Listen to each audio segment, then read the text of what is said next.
Okay, so as you can see here that there is already a quite comprehensive list of topics that we have already covered, and it is going to get much longer in due course with the other two trainings as well. So and also by this time you must be started preparing for your exam as well. So I need some update if so whoever is going for the exam, you know, the exam is so about the exams and trainings are different, especially in IT. So if you've been through some IT certification and exam, for exams we have to take a different path than normal academic trainings or academic education that we take. Most of the time academic training, we need to prepare from the book and go by the book and all. But in these certification exams, what happens is that it's not only from the book, and it's based on the experience as well. So for that reason, the normal way of going for the exam are the sample papers or sample questions. And once you go through the sample paper and sample questions, if you've never been through these IT certifications, it really it seems like overwhelming, because the questions are so big and answers are so confusing. And there are multiple questions exactly the same and different answers. But the thing is that that's the only way to go through these trainings. Yes, from these trainings, you will get most of your concepts that are used in the market cleared. But even after 10 years of working in this in the same field, I don't think that anyone is going can go through the certification without going through the sample questions. Okay. So I would highly encourage, as we are at the end of this training, to go for the certification exam as soon as possible. And there is a lot of worth behind this. Most of the companies, wherever you go to, they won't let you touch the cloud or log on into the portal without certification. And the other thing is that they get some discounts from Microsoft as well for hiring certified people. So on the screen, so yesterday we reviewed till the storage. So I'm going to start from there. And yesterday we have been through in detail session of SQL and SQL services.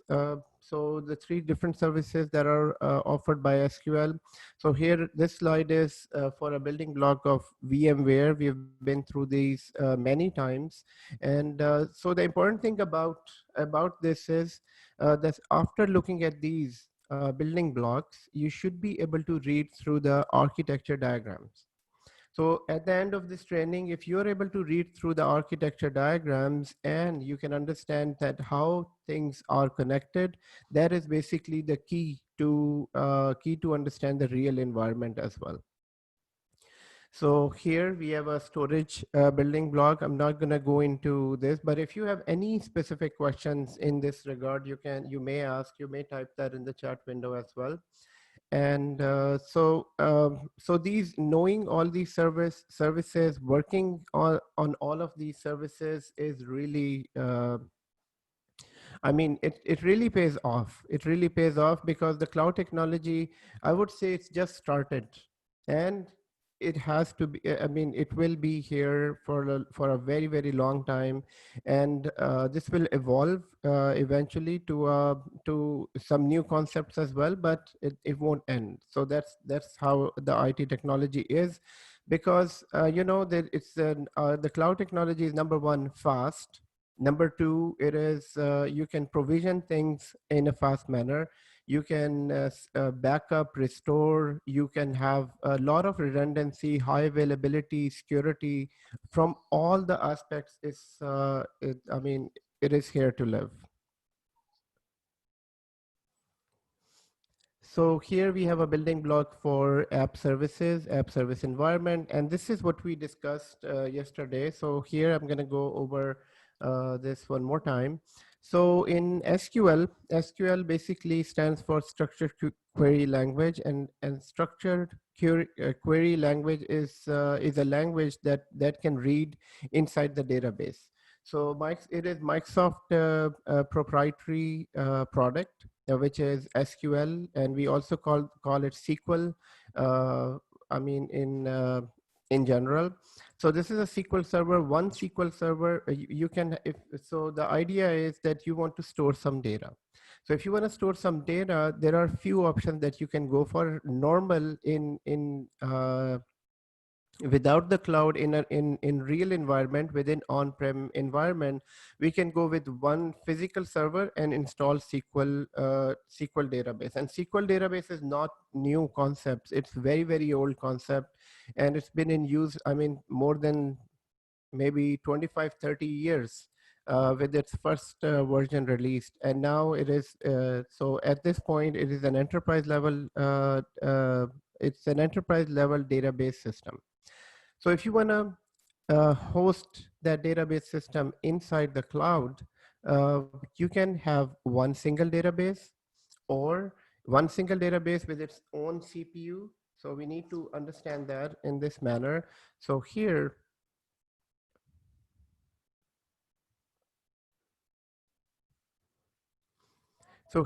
once you install one single database, it will have its own one server. So servers, that is a logical server. So one server, one database. But in case of medium to large size organization where they have many databases, so I mean it will make sense to have multiple databases on one server. Now this server will be a full-fledged server that will be attached to this single database. And if you're having only one database on this server, and if the database is not that big, then it will be kind of a waste of resources, because you will be paying for this server and plus the database as well. So Elastic Pool is the one where we can have, it's like one server with multiple databases inside. So it's just that simple concept. They call it Elastic Pool. I mean, if they would have called it one server with multiple databases, that would have been fine as well. But Elastic Pool makes sense as well. Why? Because you can automatically increase and decrease number of databases within this pool according to the requirement. Then we have managed instance. Managed instance is a PaaS implementation of the same database, and we have the SQL data warehouse services. We can attach many different types of databases within this database system according to the requirement. When it comes to connecting this Azure infrastructure with on-premises, we can use Azure data migration service, and all the help will be provided from Microsoft for basically doing a pre-migration collecting pre-migration information from this side, and then migrate the data, and doing a post-migration post-migration analysis and implementation on the cloud side as well. For data connections, we can have Azure Data SQL Data Sync with like a Store Simple service to have a connection between the live database from here and connect it to a managed instance on the cloud. We can also have SQL Stretch database, which is kind of an archive of the database. So same database on this side. Here, this is live for the users to connect. But here you will keep only hot data, and all of the cold data will be migrated back to the stretched database. This is to take advantage of the storage within Azure. We can have Data Factory where you can extract, transform, and load. We spoke about this. And basically, these are all of the services that will be used by the developer, by the database administrators. Then we have Cosmos DB, where you can store unstructured data. You can remember this with like services like Facebook and Instagram, and how the data is stored there. So not only Cosmos DB is running behind Facebook, other services are also, I mean, all this, they also need a SQL database for structured database as a structured database, and also they can use Cosmos DB. Uh, all of these storage is connected to virtual network. And then for the security, we have Active Directory and we have Security Center. Today, we are going to go into more detail about these two. For monitoring, all of the products are connected through Azure Monitor. And this is basic monitoring, which means that CPU monitoring. So CPU and basic, that simple graph that shows basic CPU usage and the memory usage. But for detailed monitoring, we can install log analytics. So we can install log analytics. This is a paid service in which you can attach all types of logs with this, with log analytics, and then you can run reports against this, and then you can have also alerts based on the monitoring information. So what type of alerts? The alerts showing that CPU is 90% in use, and stuff like that. So alerts can be sent to the admin, or it can be sent to the queue where other applications can take up and take action on the alerts that you set it within log analytics.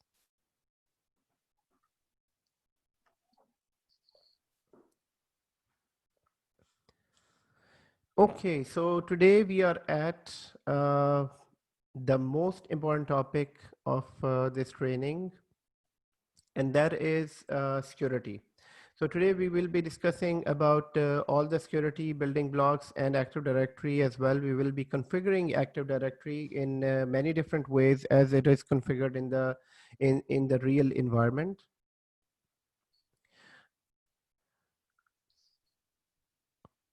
So overview of Active Directory, overview of security. Actually, it's not only Active Directory. We will be going through all the security components that are used within Azure that are connected to all of the services. Okay, starting with first one. So whenever, so the first thing that comes to our mind when talking about security is IAS management.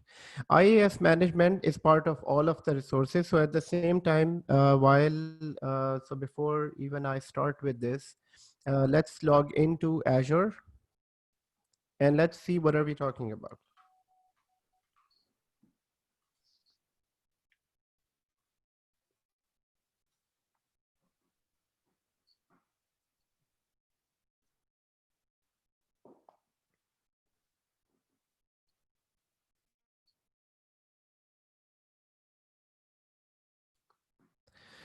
So here, if I go to any resource, as part of any resource, there is IAM services. So what I'm gonna do is, let's take this, let's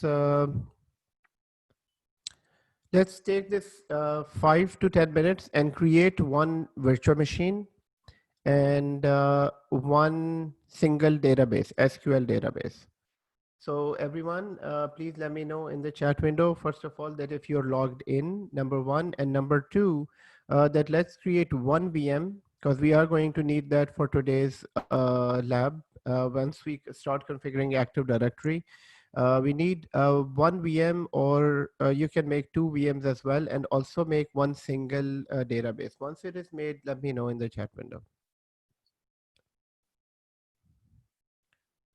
So make a Windows Server 2016.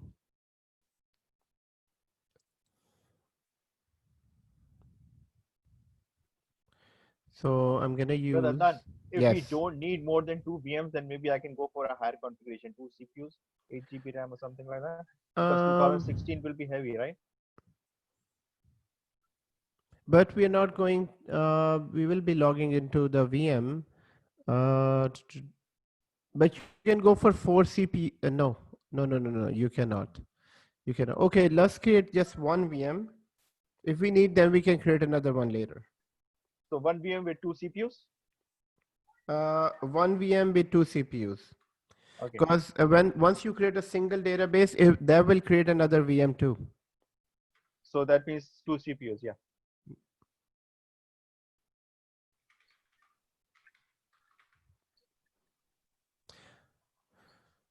Hi, Adnan, I just joined. How many VMs we are creating? So we are creating one VM and one single database. Okay. So I'm just going to go with the normal size of this VM and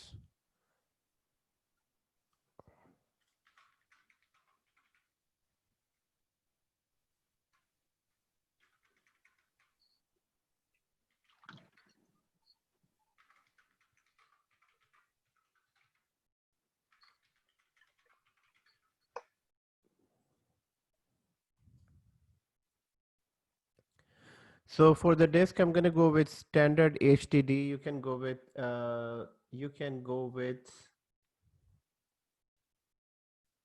premium version as well. So in the message in the chat window, I'm going to just write the requirement. So please create one VM and one SQL database, SQL database.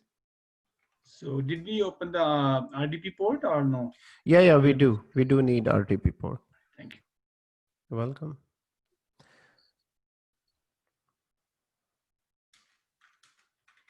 I can't believe I'm not even getting the option of virtual machine. Was it you yesterday? You were not getting the option for what was it? Somebody was not Elastic pool. Elastic Pool, and you found it eventually. Yeah, but now see today I'm not getting virtual machine. Oh my god. I create so many, but still see. Oh, I got it now on the Oh, you on got the it. screen. Okay. Oh my god, this is too much work.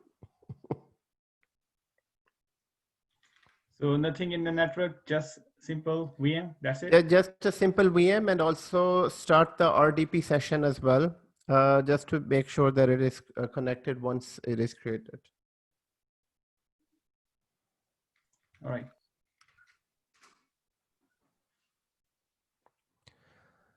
So in networking, nothing special, because once you create a new VM, it will create its own virtual VNet, own subnet.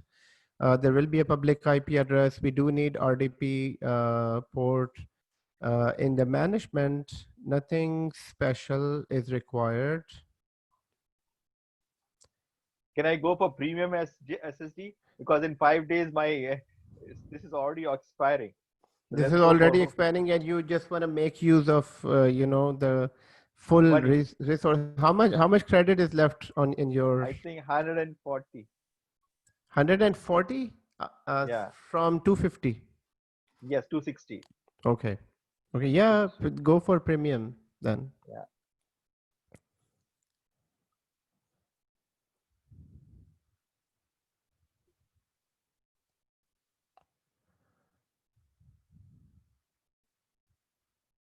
I think you told me that last week you were charged like maybe 30 or 40 bucks. Yeah, actually, I was testing that gateway, firewall gateway or something like that. For that, they charge $45. I was Oh, just trying something. okay. Yeah, there are few services that are premium and they are charged. But you might have left them overnight. That's why maybe it was charged.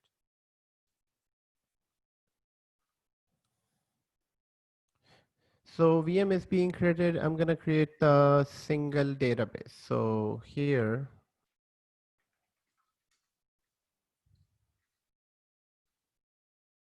sorry, SQL database. So SQL database. So once you create a SQL database, it will create a logical server with that as well. So what happens in the real environment, guys, we don't create these resources every day. So in real environment, this all infrastructure is already made. You will have multiple databases there, maybe a few hundred servers as well. So, but here creating this infrastructure again and again will help you understand basically the backend services and the things that are working with this and the components that are attached together. So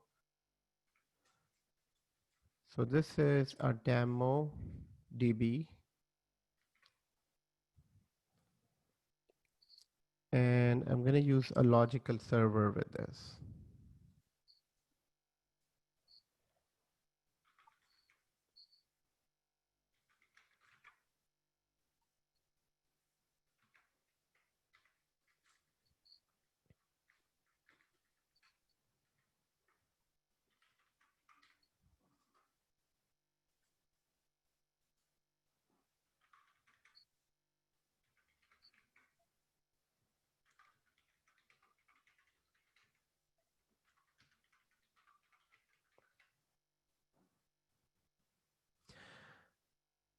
Okay, so do I need to make sure that both should be on the same in the same region?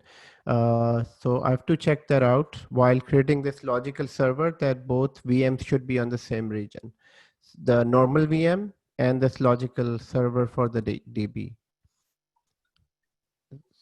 So VM is in Canada Central, and the logical server it was creating in East US. So I'm going to change that to the same region where I have my infrastructure. So Canada Central.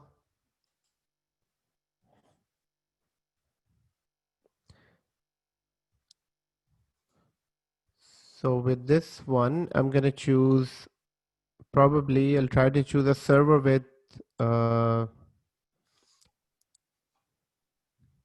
with some basic features. I'm not taking the standard, the premium server.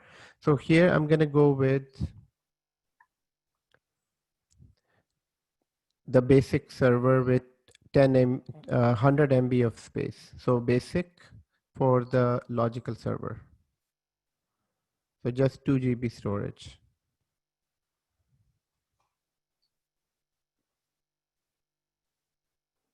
And how many DTUs for the server? Yeah, it's so I just went with the default. I think it was 10, yeah, and then the 2 GB is the 10. max, right? Yes. For me, I'm getting 10 DTUs and 250 GB storage. You're Yeah, you can getting, reduce that. yeah. Reduce it. Okay, reduce it. Or if you can click on basic, then it's going to give you DTUs basic and then the max 2 GB. Yeah.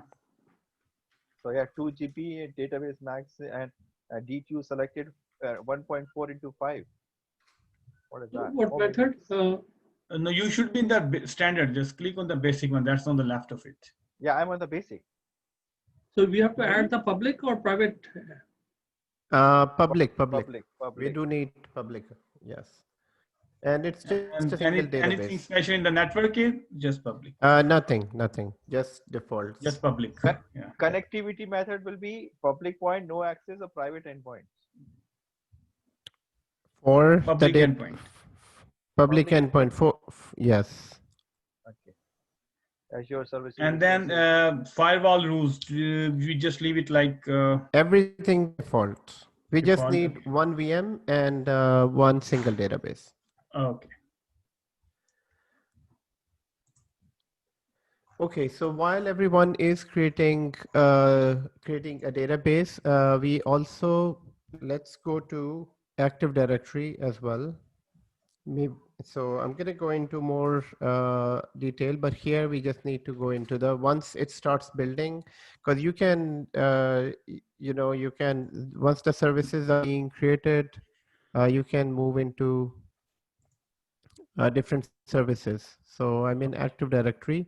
And yesterday we created one user called Chris within this, and the user is right here.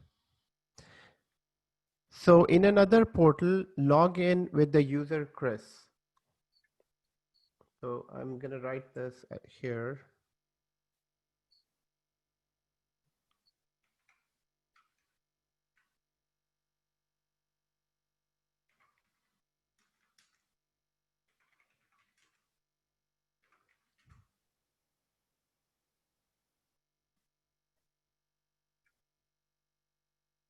So for the portal itself, you have to log in with the Active Directory user. With Chris, yes. In another portal. So leave the main portal with the full admin rights, and in the other portal, just log in with Chris Green.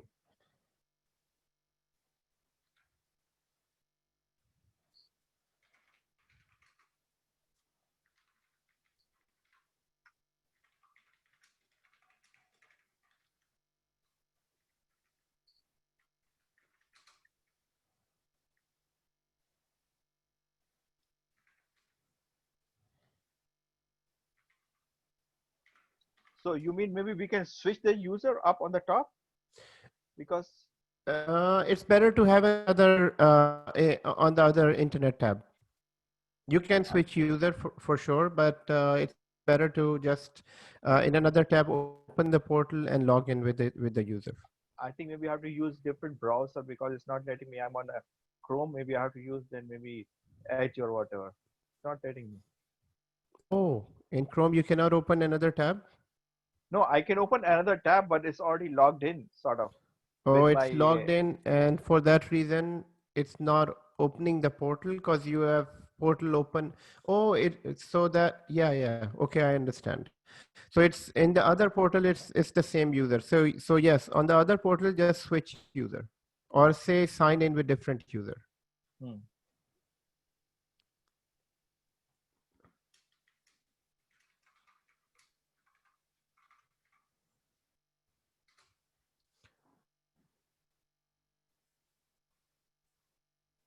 Okay, so first of all, in order to sign in with the other user, I'm going to go into that user and copy this complete username because it's a long name, and there is a chance that we mistype anything with the complete address. So my one portal is logged in with the owner of the subscription, and the other portal I'm going to log in with the other user. So here I can go to the user account and say okay.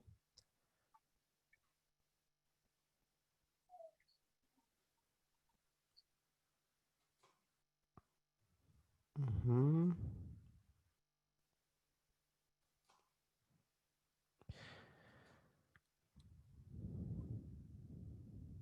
So sometimes it really throws these strange error messages that makes no sense.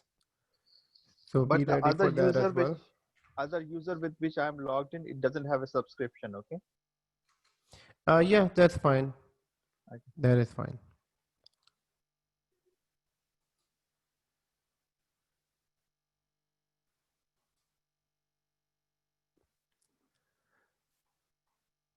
So once you're done, please let me know that what is your progress in these three tasks in the chat window, please.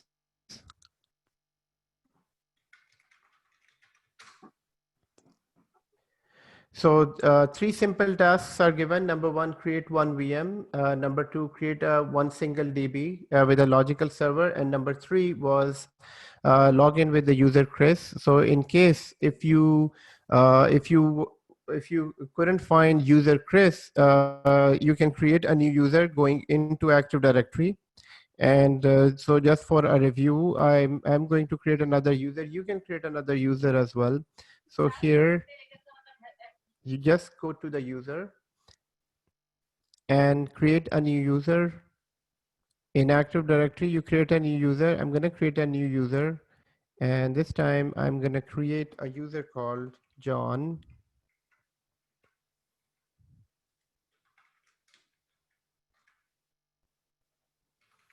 John Smith, and first name John, last name Smith. And I will choose the password for this.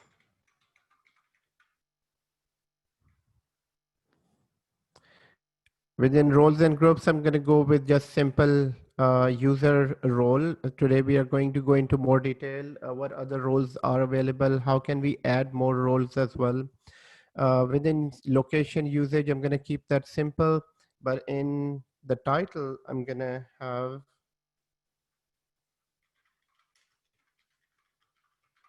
cloud administrator.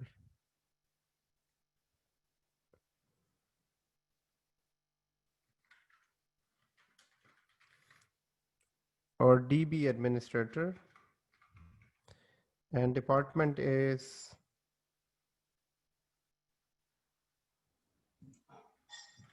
Like IT department or finance? a finance department. And one question, can we customize the domain name as well?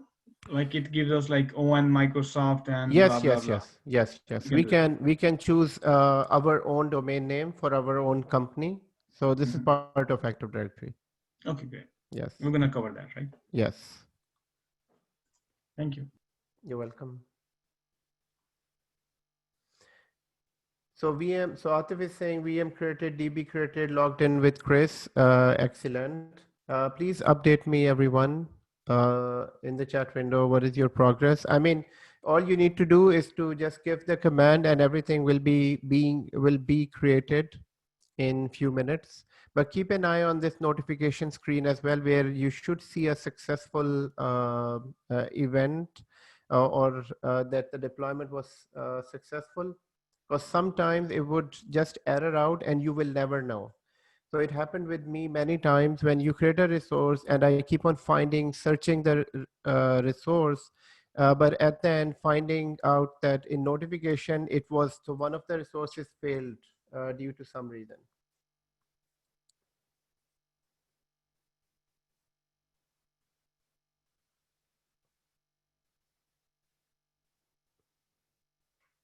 Okay. So Amjad created two, Ajmal created two users, 1 DB and one server and one VM, right? A separate VM. One server. Yes, one VM separately from the logical server of DB. So one database and one server. Yes. So one database comes with one server, but in additionally, you need to create another VM as well. I did that. Yeah. Okay.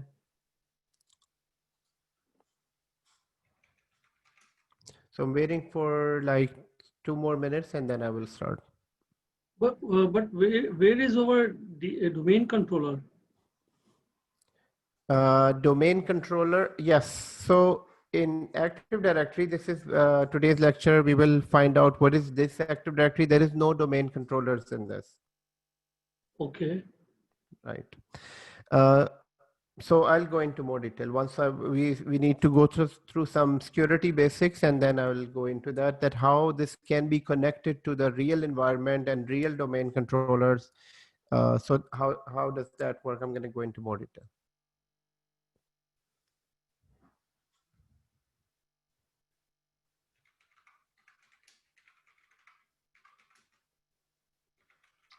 Brother Adnan, I think we should take 10 minutes break now. Really? It's Yes, time now? Maghrib. I think we can start our classes early now because it's Maghrib early now. Okay, so one thing is classes, the other thing is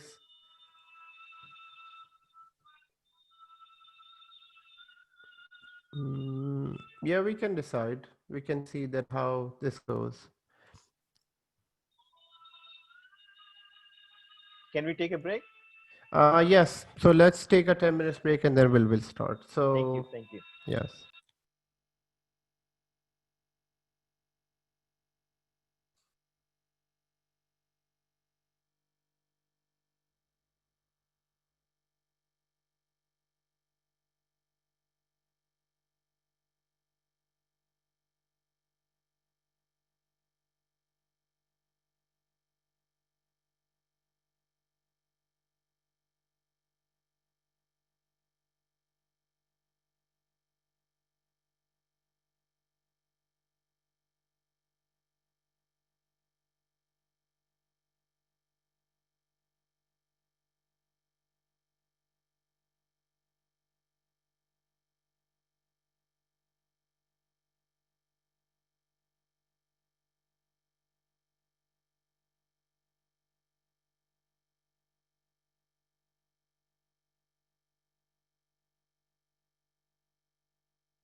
So Majbin asked a question.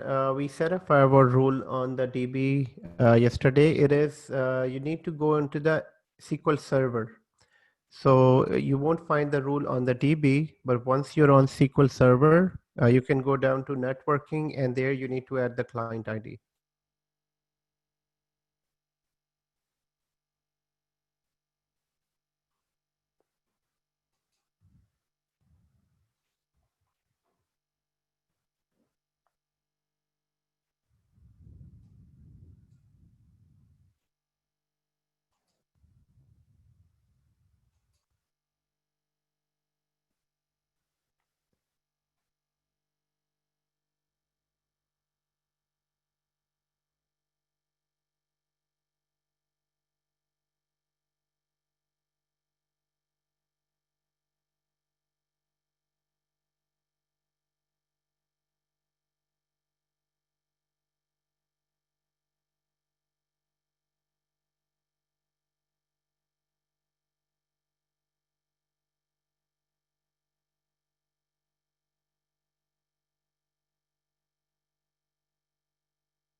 Okay, welcome back after the break, everyone. I hope everyone is back here. Matchpin asked a question. So where do we create the firewall rule? Firewall rule is created within the SQL Server right here on the screen. So you need to go to the SQL Server, and within the SQL Server, you can go to the firewall virtual machines, and here you can add the client IP address, and that's how you can connect to the database. Okay. So just before the break, we were starting with the most important part of this chapter. After finishing everything important that we covered a lot. There are a lot of services that we configured within this environment, and now it's time to secure and monitor the environment. So here,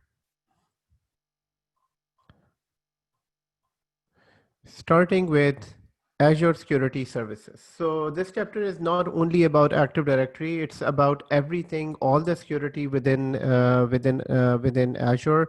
Starting with whenever we start working on security. So the very first thing that comes to our mind is IAM. IAM stands for Identity and Access Management System. Identity and access management, actually IAM is part of all of the resources that we use within Azure. So if I go to SQL, if I go to SQL Server, here it is, access control, it's right here. And if you go to a database system, if you go to any VM, you will find IAM control. IAM simply means that who has access to this resource. Going back to here, so within IAM, there are these different services that are used within IAM. So first of all, very important service that is known as Azure Resource Manager. Azure Resource Manager is basically the start of all of the services functionality. So Azure Resource Manager, all permissions comes from Azure Resource Manager, and they are assigned to they are assigned to the services. Which basically means is that ARM sits right at the start of all of the resources. So if I can show you a diagram for understanding. So ARM is Azure Resource Manager, which is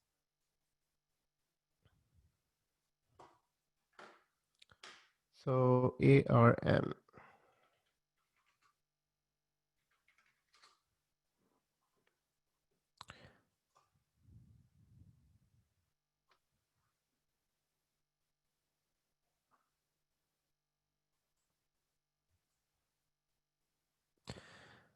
So ARM, you can see that ARM is right here. So whenever we do anything within Azure, it goes through ARM, which is Azure Resource Manager. So we do anything from the portal, from the PowerShell, from Azure CLI, from the script, predefined scripts, or from the SDK, software development kit, everything, it goes to the ARM, and then it is sent to all of the other resources. So whenever we create a resource, whenever we use a resource, permissions, authentication also comes from the resource manager. So ARM is the main a component that is running. You can say it's the main component that is running the show. So all of the automation and the use of these services, it is part of ARM. It is part of the Azure Resource Manager. That's the main. You can say it's the CPU of. It's the CPU for Azure. Just like the importance of CPU in a laptop, in a server. So Azure Resource Manager is that component. The question is, do we need to do anything with this in order to configure? No, we don't. We just need to remember that it's part of ARM. ARM is automatically managed in the background. Then the very first thing that ARM is connected to in terms of security, and that is known as Azure Active Directory. And Azure Active Directory is for the central management. It's Azure Active Directory within Azure is a multi-tenant. So here ARM, and then it's so Azure Active Directory. It's basically a multi-tenant cloud directory where we manage identity. So all of the identities are managed within Active Directory. Please type in the chat window if you already know what is Active Directory in the real environment. So just type yes in the chat window so that I know that if you have ever seen Active Directory, even if not installed Active Directory, if you have ever worked logged into Active Directory. So most of the time when you're working in any environment, being a developer, being a database admin, whenever we log into the network, it's Active Directory in the background. Active Directory is that one common service that is used throughout the world for you can say most of the, I would say, uh, based on my experience and internet statistics, Active Directory is used for office authentication in more than maybe 90% of the companies throughout the world. Wherever you go, Active Directory is used. What is the main function of Active Directory? So at 8 a.m. or 9 a.m. when you start office work, you first need to log into your workstation. So when you log into a workstation, there are two ways you can log in. One way is to log in directly on your computer individually. So you have your own specific login and you log in, and once you're done, nobody else has to log into this machine. Or in office environment, there are multiple people logging into the same computer.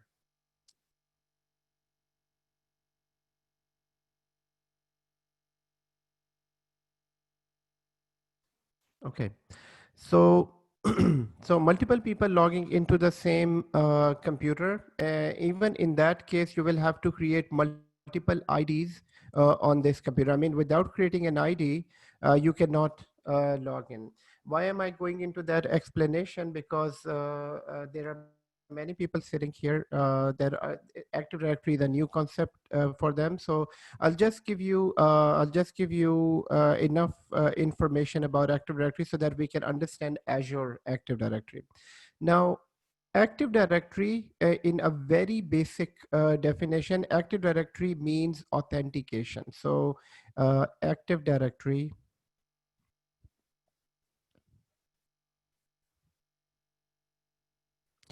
means authentication. So this is equal to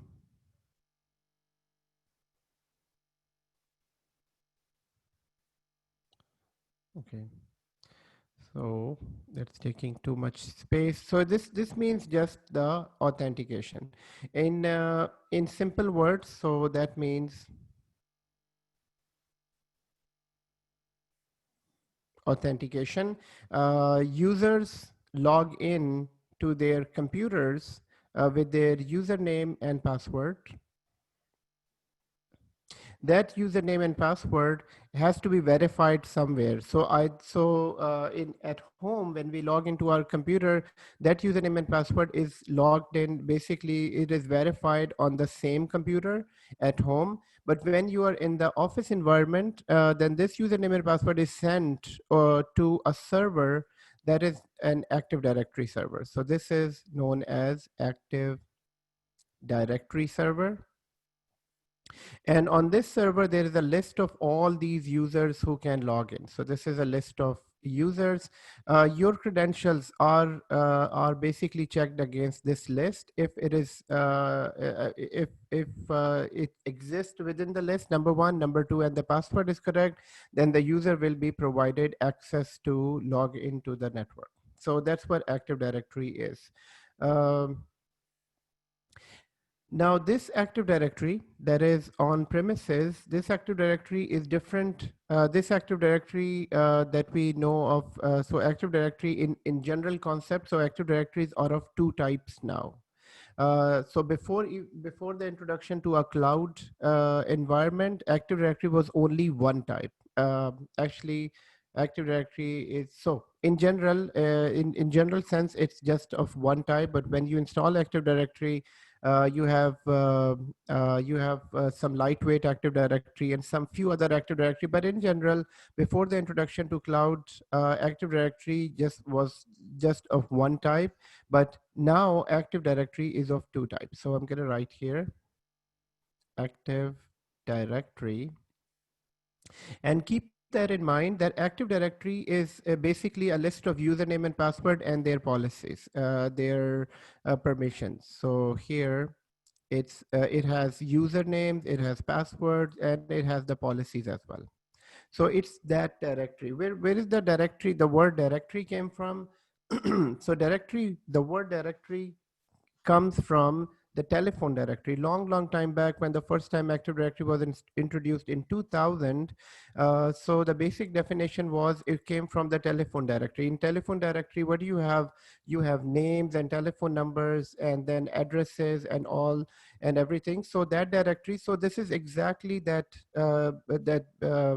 big fat book of like a telephone book, where you have usernames and they're all information, essentially with the password and the policies and securities.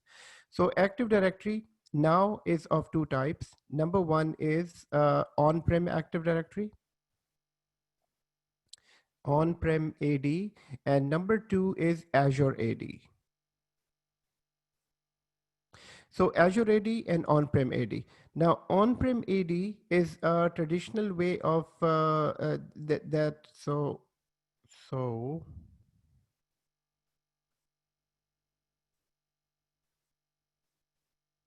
within all, and the two directories are different. So the very first concept that the point that I want to make, and I want you to remember that these two directories are different, which means in all of the organizations there is a complete Active Directory infrastructure, in which in order to make this infrastructure you have to install a server. Number one, let's say you have to install a server 2016 or server 2019 or server 2008, and then you will install a role in the server, and that role is known as Active Directory, ADS, so Active Directory Service Role. Once you install the role, then you create users and their passwords. So you create users and their passwords, and then you will start creating policies as well. So within this Active Directory, there are folders that are known as OUs, organizational units, and then there are policies as well. So this Active Directory here, once you start creating these users exactly in the same manner as we created a user in Azure yesterday with the name of Chris. So so that user now exists within Active Directory. So this Active Directory is same. It's same in some manners. So for example, here you have a list of users and password and policies, and in this Active Directory, in Azure Active Directory, you have a list as well, but this list is different from the on-prem list. So here you will create users, you will create their passwords, you will create the passwords, but the two things that doesn't exist within Azure is number one, OUs, and it doesn't have the policies, the group policies. So it won't, this directory won't have exactly a same structure as this directory. But what you can do is we can sync these two directories so that they both have exactly the same number of users. We can connect these two directories, and then the two directories will have same number of users. Okay, so starting with the basic concept one more time, Active Directory is a service that provides authentication. So if in today's world Active Directory goes down in a large company, if Active Directory completely goes down, although this directory is highly available, this Active Directory, when we configure it the network, it has multiple domain controller, multiple servers. If one server goes down, doesn't I mean, your network won't go down. Let's say if Active Directory is to go down for any reason in any organization, people won't be able to log in. And since people won't be able to log in, that means that people won't be able to access any of the resources. People won't be able to access servers. People won't be able to access applications. People won't be able to access databases. People won't be able to access anything. Since you're not able to log in, you cannot access anything. This is exactly like if you don't have the key to the house, you cannot enter the house, and since you cannot enter the house, you cannot use any services. So Active Directory is used for authentication. Now here we are talking about Azure Active Directory, and Azure Active Directory is, so in both cases, on-prem Active Directory and Azure Active Directory, the purpose of Active Directory is the same, is to control access to the to the resources. So both Active Directories will control access to the resources.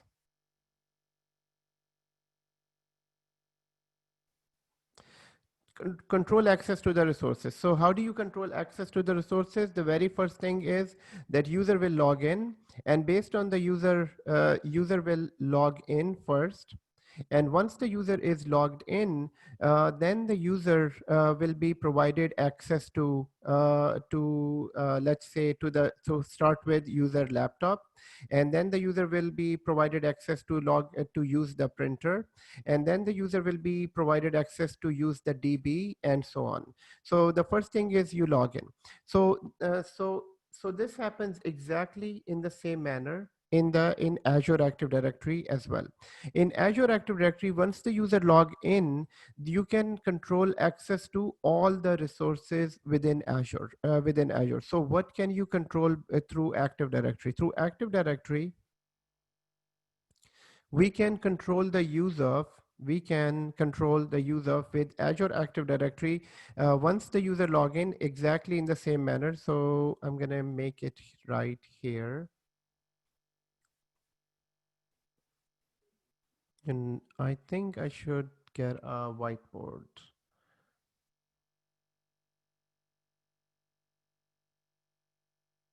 Okay, just a second. I'll open the whiteboard here.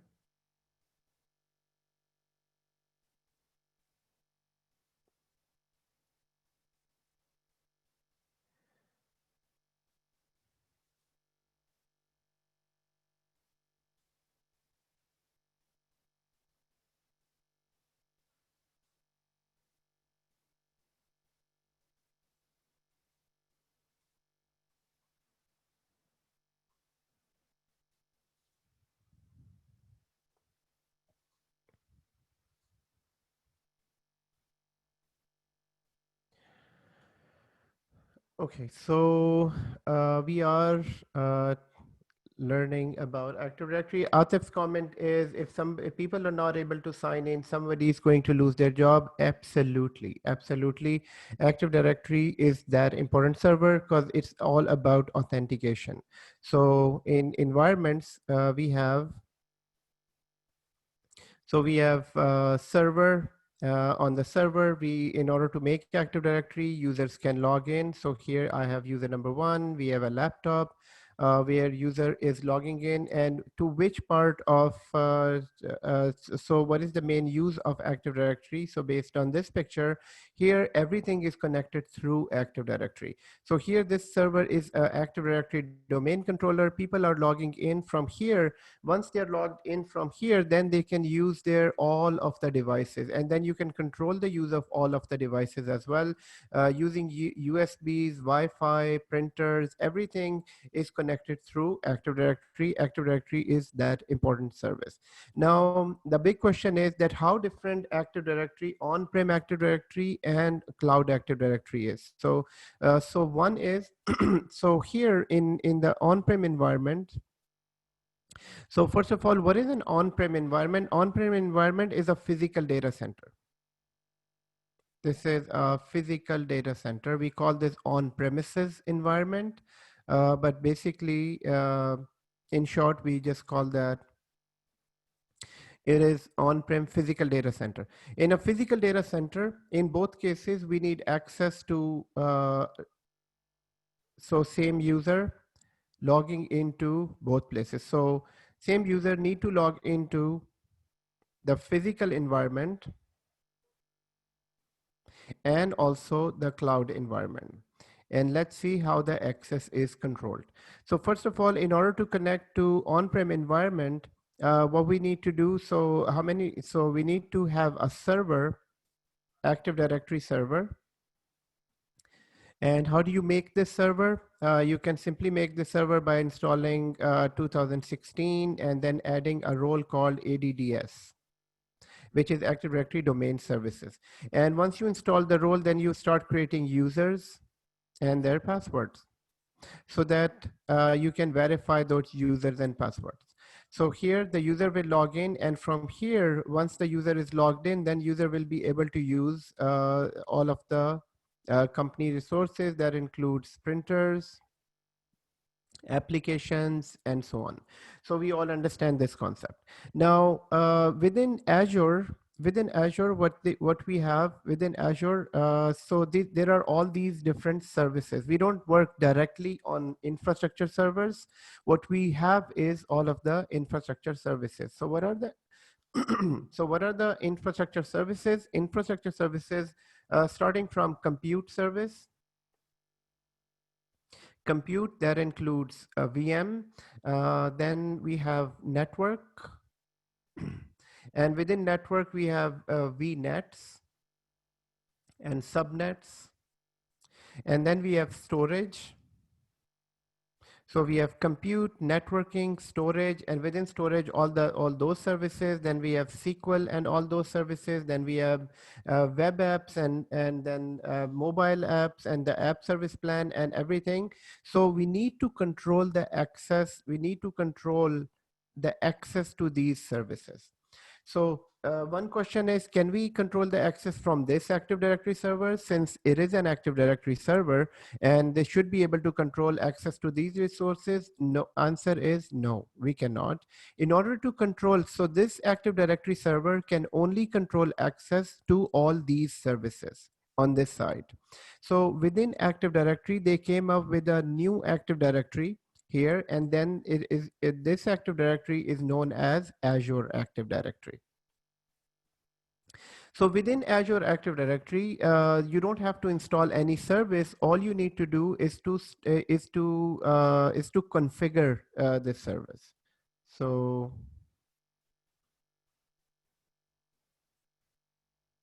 we need to configure Active Directory. There is no additional charges for Active Directory, right? No, yeah, it's there is no additional charges for Active Directory. Let me think. We can create users, we can create policies, and there are few services that has charge. For example, if you want to change to a custom name, there are few services, but in general, creating users and creating permissions, there are no extra charges.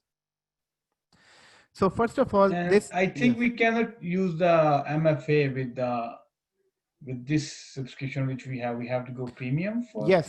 So that is what I mean. There are some services that we need to pay, and yes, and MFA is one of them.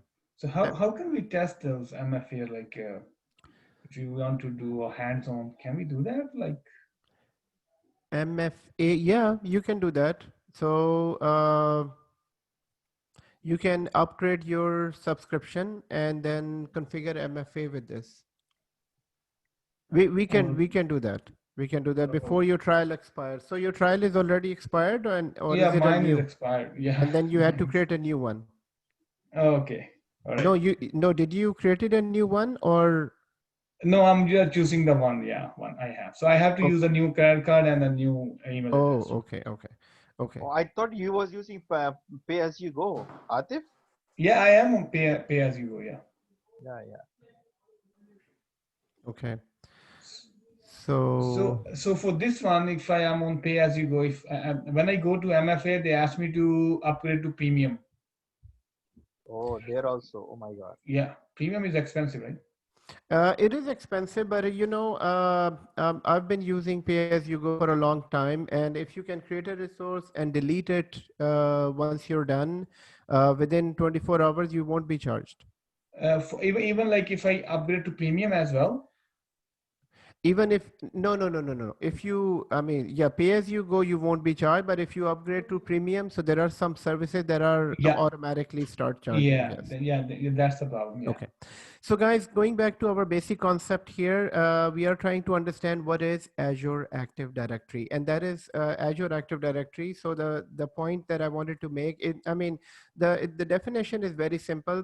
User need to log into Active Directory with a username and password. The main purpose of Active Directory is to verify the username and password, and this verification of username and password, this process is known as authentication. Basically, you are being authenticated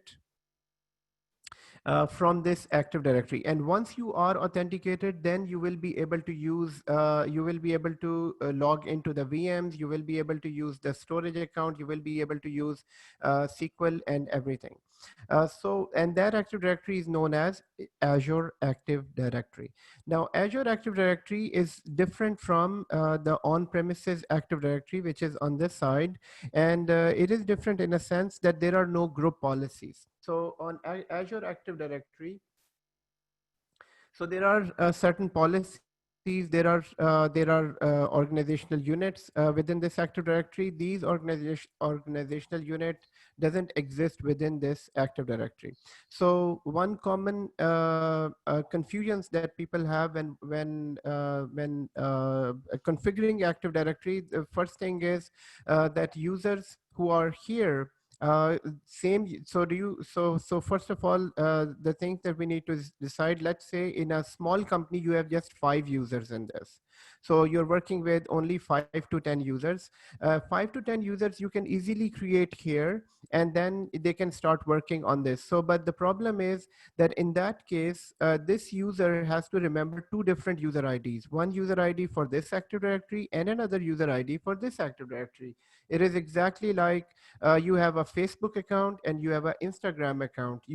Both are 2 different accounts. You cannot have just one account with 2 services. So if you go by creating this manually, then what happens, that this user, first of all, it will become complex for the user to remember this username and the other username, and then use the cloud username to use all these services, and to log into the on-premises as well. Okay, so PowerPoint is taking time for saving. So for 5 to 10 users, maybe it makes, it is easier to create the users and then work with this. But in a large organization, this cannot work. In a large organization, this will not work because in a large organizations, you have thousands and thousands of users. And So okay. question here. So that means that it will always be a hybrid environment when we have on premises Yes, yes. thousands of users, right? Yes. It will always be a hybrid environment. Yes. Okay. So how does it work then? How do we configure thousands of users, tens of thousands of users? So let's say in a medium-sized organization, there are anywhere from 500 users to a large organization where you have 70,000 users. So 70,000 users, how do you work with them? How do you have single account that can have access to all of the on-prem resources, which includes, let's say, printers, which includes applications, which includes internet, intranet, and everything on this side. So this user, John, has access to all of these resources. But now, since half of the company resources are sitting in in cloud after migration, so let's say 50% of the resources are sitting here, and now 50% of the resources are sitting here. So what is the way that this same user can access all of the resources on this side? So Microsoft has provided something called AD Connect service. AD Connect service. Now with the AD Connect service, what it does, it will sync all of the user accounts from Active Directory, and it will automatically create the user accounts within this Active Directory. So these are two different list of servers. So this Active Directory, as we already know, that this is just a list of usernames and passwords and permissions. So three things are there in this list. And on this side, there is a list as well, which is usernames and passwords and everything. So what AD Connect does, AD Connect will connect this list with this list. And what it does, the very first thing, when you connect to AD Connect will sync all of the users on this side. So everything that you see in this side will be here. So John's user account will be created here automatically with the same password. So once, and the AD Connect service will be, needs to be there all the time. So in order to connect this Active Directory to Azure Active Directory, we need this service called AD Connect, and there is a full mechanism, there is a full infrastructure that you need to go through. So on the on-premises side, once you enable this service, there will be a new server added to this environment. So here, that server will have the AD Connect service, and that server will make sure, the main purpose of AD Connect service is that to sync this list with the Azure list. And whatever users are created here, that will be synced with the on-prem Active Directory. And So what is yes. the Azure from the Azure AD, it will write back on the on-premise as well. Yes, it can. With the Azure AD Connect. Okay. Okay. For this so AD Connect, do we have to configure a separate server, or we cannot make it reside on the same domain? It can be on the same server as well. It's just a simple software. So once I'm in the lab, I'll show you where the service is. So once we enable, so first of all, let's understand the concept. What is the main purpose of AD Connect? So the main purpose of AD Connect is to sync all of the users on both sides. Let's say today, if Facebook buys Instagram, Facebook has thousands and millions of users, I would say billion of users, and Instagram also have their billions of users. So when they buy, so let's say one buy the other service, then they will come up with a plan to basically have one user with both access. So basically this AD Connect service, which is, you can remember with the name, it's a AD Connect service. So it is connecting Active Directory. So what it does, it sync all of the users, not only the users, but also the passwords. So this means that the user account, all the thousands of users account here in this Active Directory, they can now start logging into Active Directory with their domain account. So you don't have to recreate these accounts here. And then, so let's say first time you installed AD Connect, and it took a few hours to sync all of the data, and the users are ready. Then what is the use of AD Connect later on? Guys, the use of AD Connect is that there will be always making changes in this Active Directory and in this Active Directory. There will be always new employees added to this Active Directory. So AD Connect is required all the time in order to keep both Active Directories up to date. So 10 new users added here, AD Connect will sync them to Azure AD Active Directory. 2 new users created on Azure Active Directory, these will be synced back to this Active Directory. So in short, this user doesn't have to remember 2 different usernames and password. This John can log into his own credentials and can use the VMs on Azure, and can log into all of the servers on premises as well. I have a question. So when they say that they are migrating Active Directory and the stuff, that means like we are just using Azure AD Connect and then syncing the users and everything, or what? Exactly. So okay. Yes, when they say they are migrating, so it has two meanings. One meaning is that they are completely moving away from this environment. So people, so they won't be using any services here. Let's say if all of the services are not used here on premises, then they can migrate everything, but still they will need AD Connect throughout, And because yes. they will need the physical servers as well, right? They will need physical servers, yes. If they're, yeah, they will need their domain controller, DNS, all the infrastructure will still be here as long as you have all the other services available. Yeah, in some cases, like smaller companies, like 400, 500 users, they use a third party who is handling their Active Directory, domain controllers, and everything, right? So if they are moving their server and infrastructure from that third party to either, that means they are getting the physical servers and on their premises from the third party, and then they are using Azure AD Connect to sync everything. Yeah, Y- that's how it is. so by third party, you mean the MSPs when they are managing the other infrastructures, Yeah, yeah, right? So yeah. yes, so AD Connect will always be required as long as there is a connection from physical data center to a Azure data center. Okay. But if they are migrating and then they are getting rid of the on-premises, then once it is done syncing, that we need to put it down, right?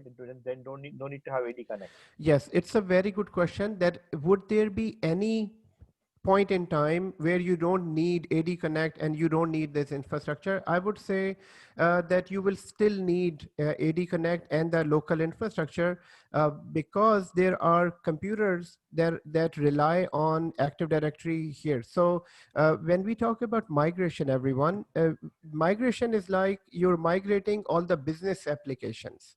You're migrating databases, you're migrating your financial applications, and you're migrating mostly your servers to Azure Active Directory. You're not migrating your thousands and thousands of clients from on-premises.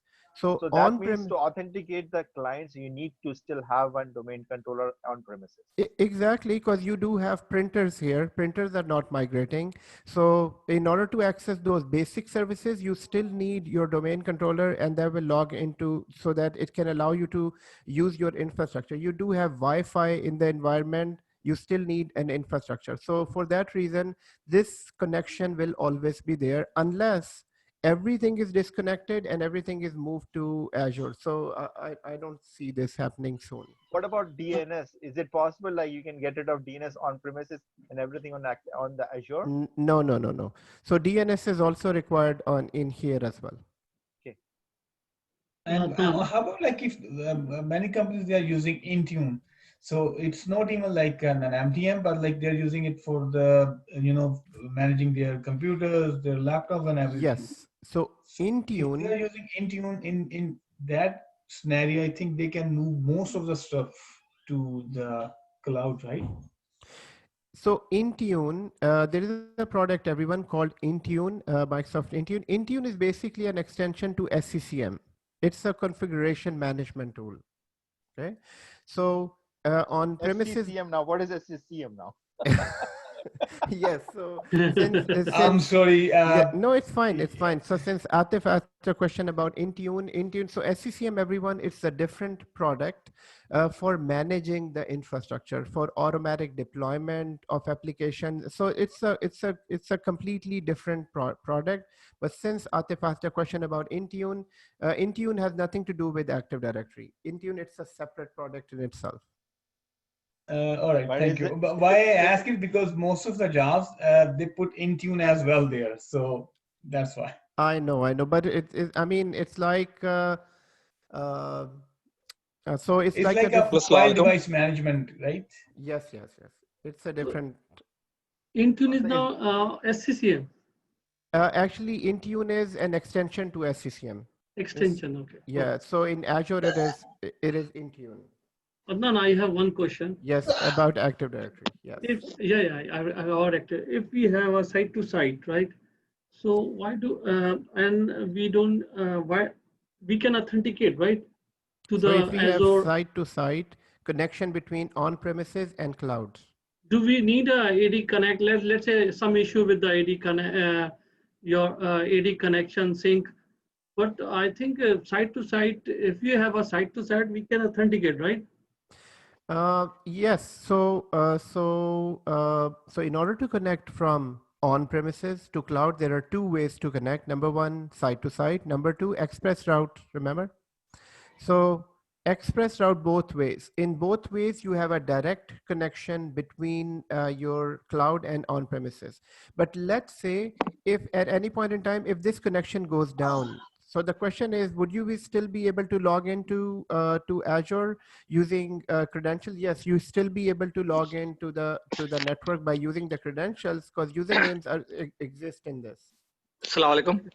Yes, walaikum assalam. I'm so sorry. Something is wrong with me, my system or my phone. I think the audio is very low. Or Okay, if you can help. I think yeah, you're right, Riaz, because everybody is here and able to hear him properly. Probably something wrong with your phone or maybe your internet. No, my internet is okay. All right. Probably, Riaz, the best way would be to dial in from the phone. That would be the best way. I am dialing in through the phone. Oh, really? I Okay. am on the phone always, and then looking at the screen. And also, I can hear you clearly. So there is. oh, now this is better. Now you said, once you say I Okay. can hear you clearly, it was changed the whole diagram. So I can hear you clearly is like a volume.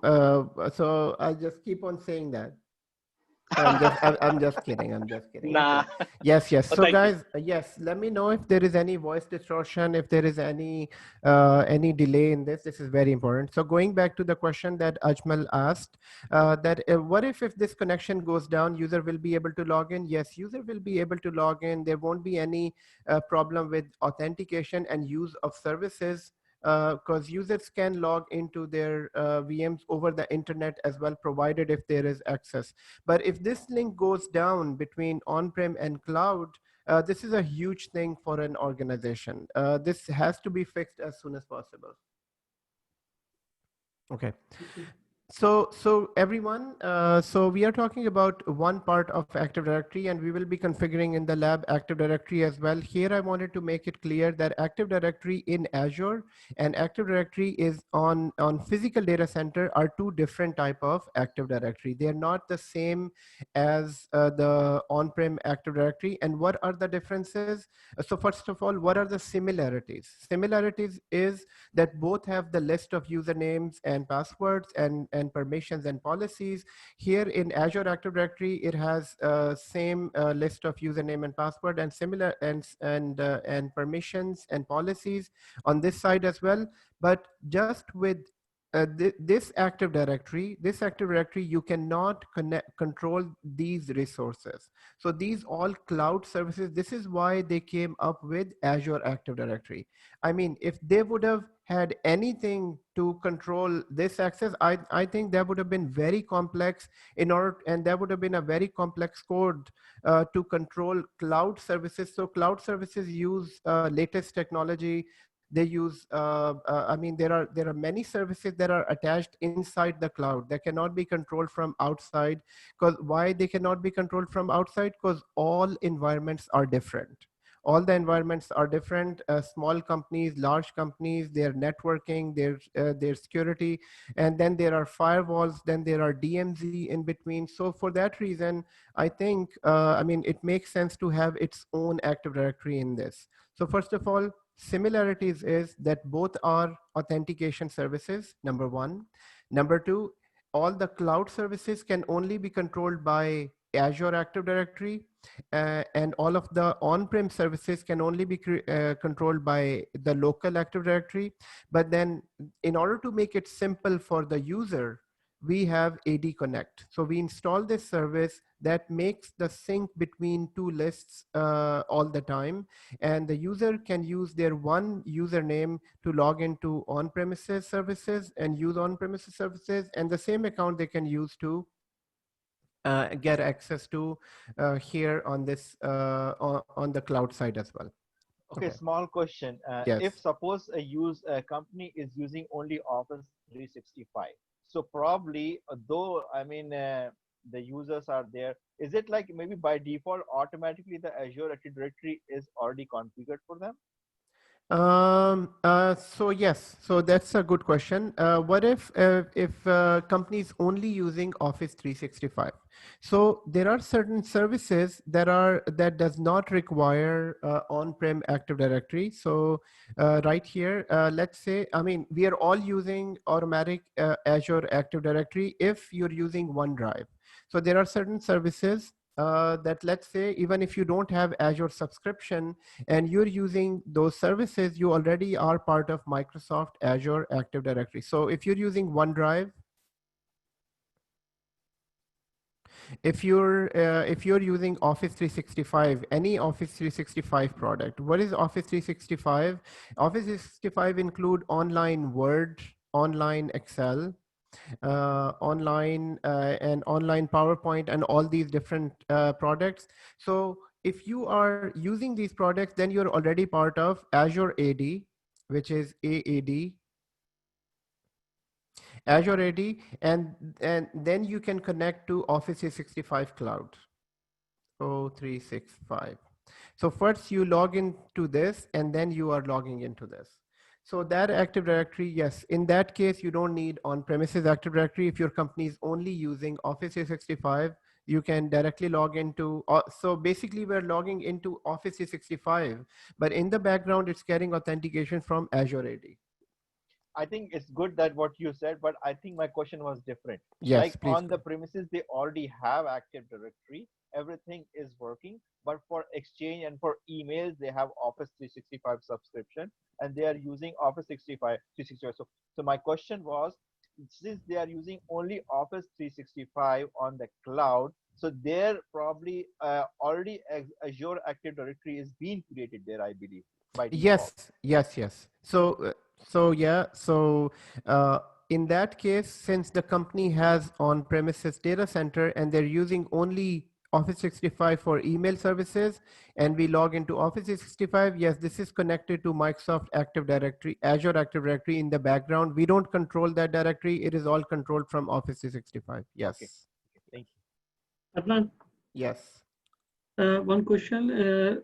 So if I create a new server on Azure and I want to join the AD, which AD I'm connecting? I want to join with my company AD. Right. So, so the question here is, let me go back to this slide here, and I think it is related to this. Let's say we have a new laptop, and then we need to connect. So we need to add this to Active Directory. So first of all, this will be added to the normal Active Directory. So this laptop, in order for this user to log into this laptop, this will be joined to this Active Directory, number one.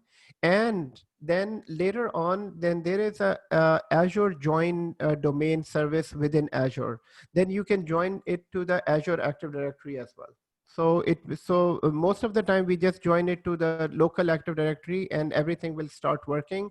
But yes, if there is a requirement for a laptop to be joined to Azure Active Directory, you can join it to Azure Active Directory service as well. So Adnan, usually there is a one domain for the company like a abc.com. So Yes. is it, so how do we? So how does it work? Yes, yeah. this works with the use of this AD Connect will take care of all this. So let's say this company is abc.com domain. This AD Connect will make sure that all of the users of abc.com will be synced here as well. And here, the name that we get in here will be, we will use a custom domain and we will make it abc.com as well. So this will be acting as one domain. Other question is, like, for example, on cloud, if I created a virtual machine, or it's a server, virtual machine server. Right. Now, if I want to add that server as a part of the domain in on-premises, can we do that? Yes, so we can, so there will be just a normal process, log into the VM, and then once you logged in using the RDP port, and then join it to Active Directory. So you still have to have that Active Directory as well. But will it be able to communicate? Like, because it's a different network and how there will be some routing involved, right? How it will communicate? No,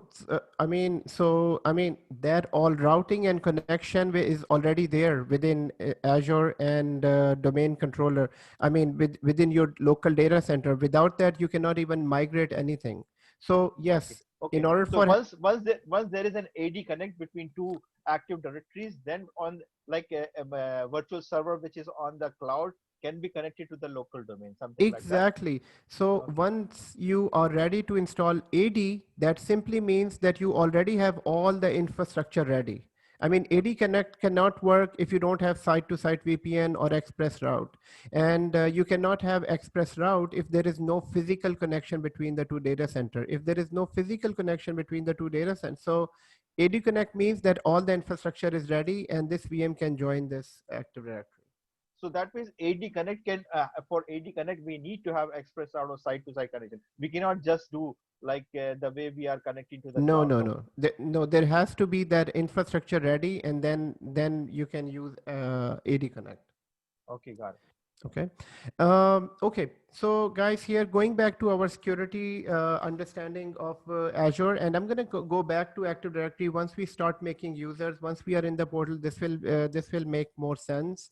So on the slide, first of all, so today what we are learning, everyone, today we are learning security services within Azure. Most of the time, security topics are kind of on the dry side. I mean, security is on the dry side because mostly it is documentation and understanding the security policies, then implementing them.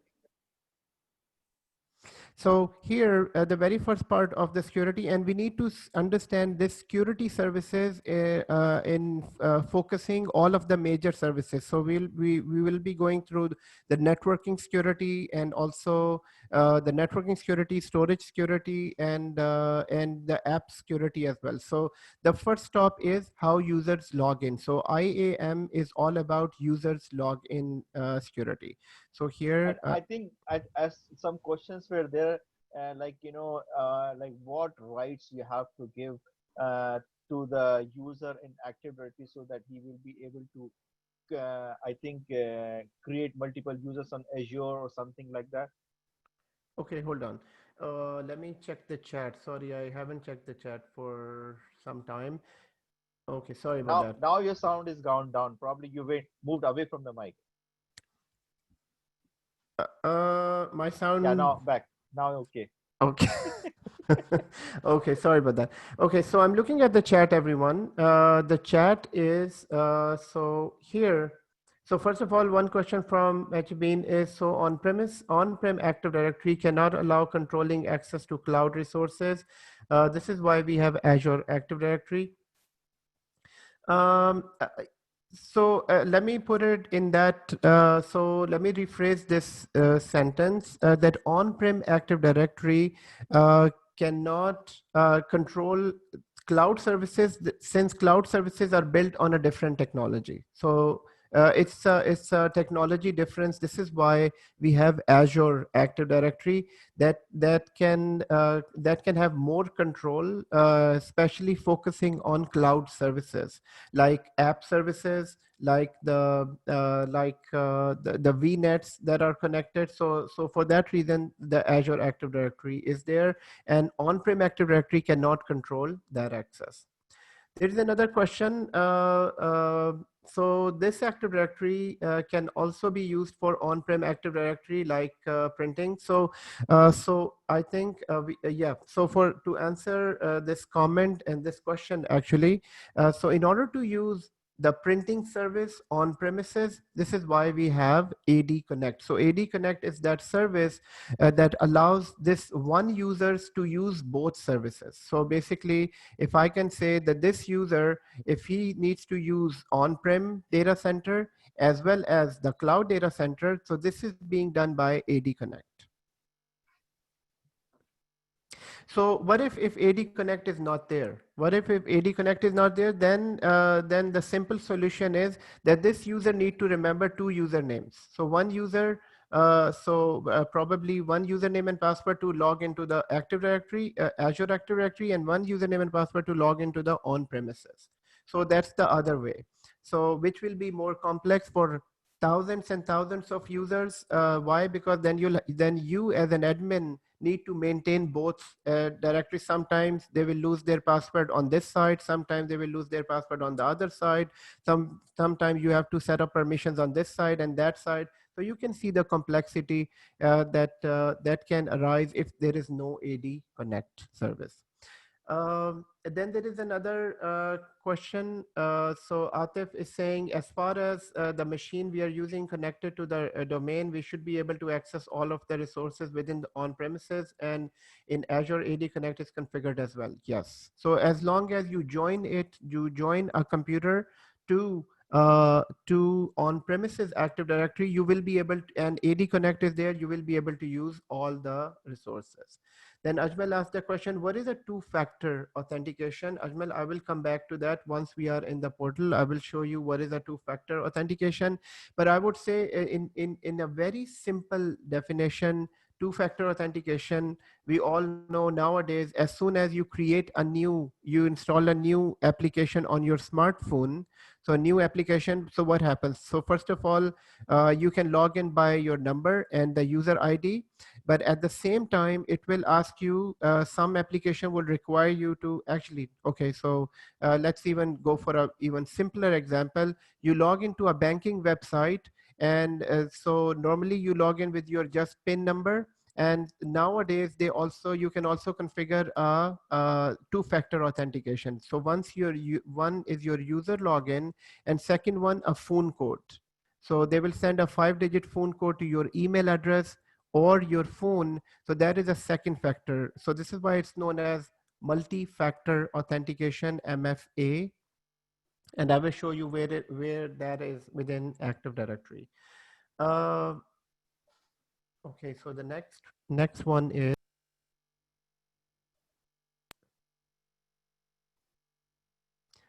Adnan, impersonate account. I impersonate. remember when I last time when I set up AD Connect, I have to create a service account, impersonate.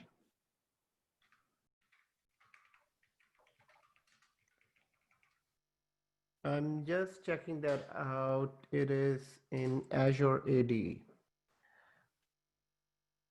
This is a special type of account required for the.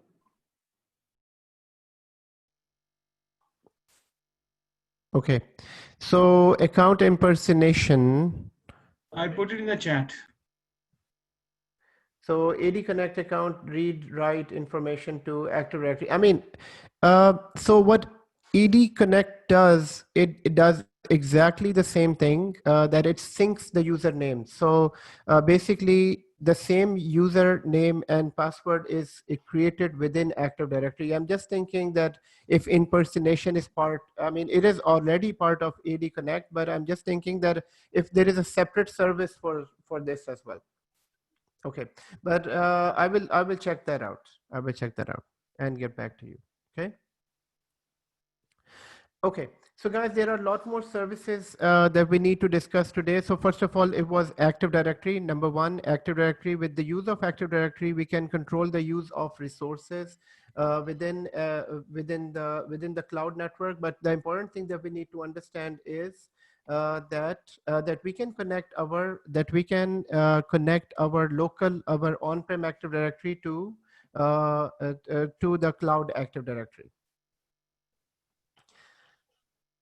And this will be more clear for everyone once we are in Active Directory, and once we create user, then it will be more clear for the user who will be accessing the Active Directory for the first time. Actually, we are every day logging into Azure using Active Directory, so your account is already created in Active Directory. Number two, as part of the identity and access management, is RBAC security. And RBAC security refers to role role-based access control. Role-based access control, we are going to go into more detail here. We will create a role. Basically, it's just that we create a role. We create a role for the user. So here, so first of all, IMA is all about usernames and passwords. So these all services are all about how user can log into your cloud services. So first one is that all the permission are managed from Azure Resource Manager, number one.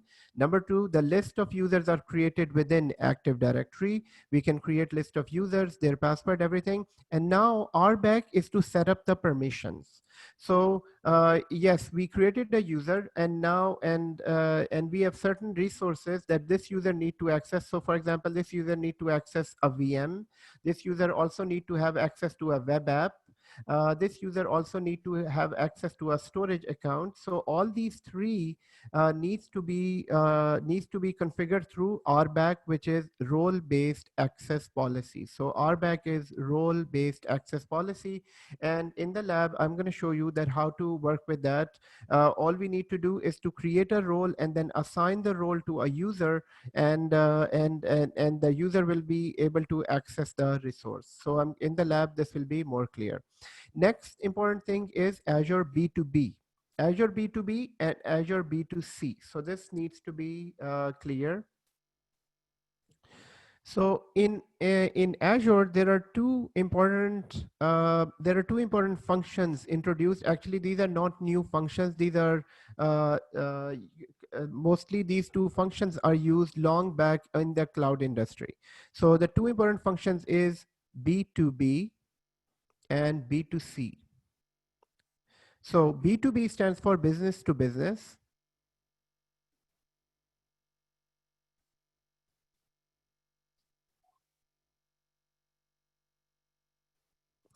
And B2C stands for business to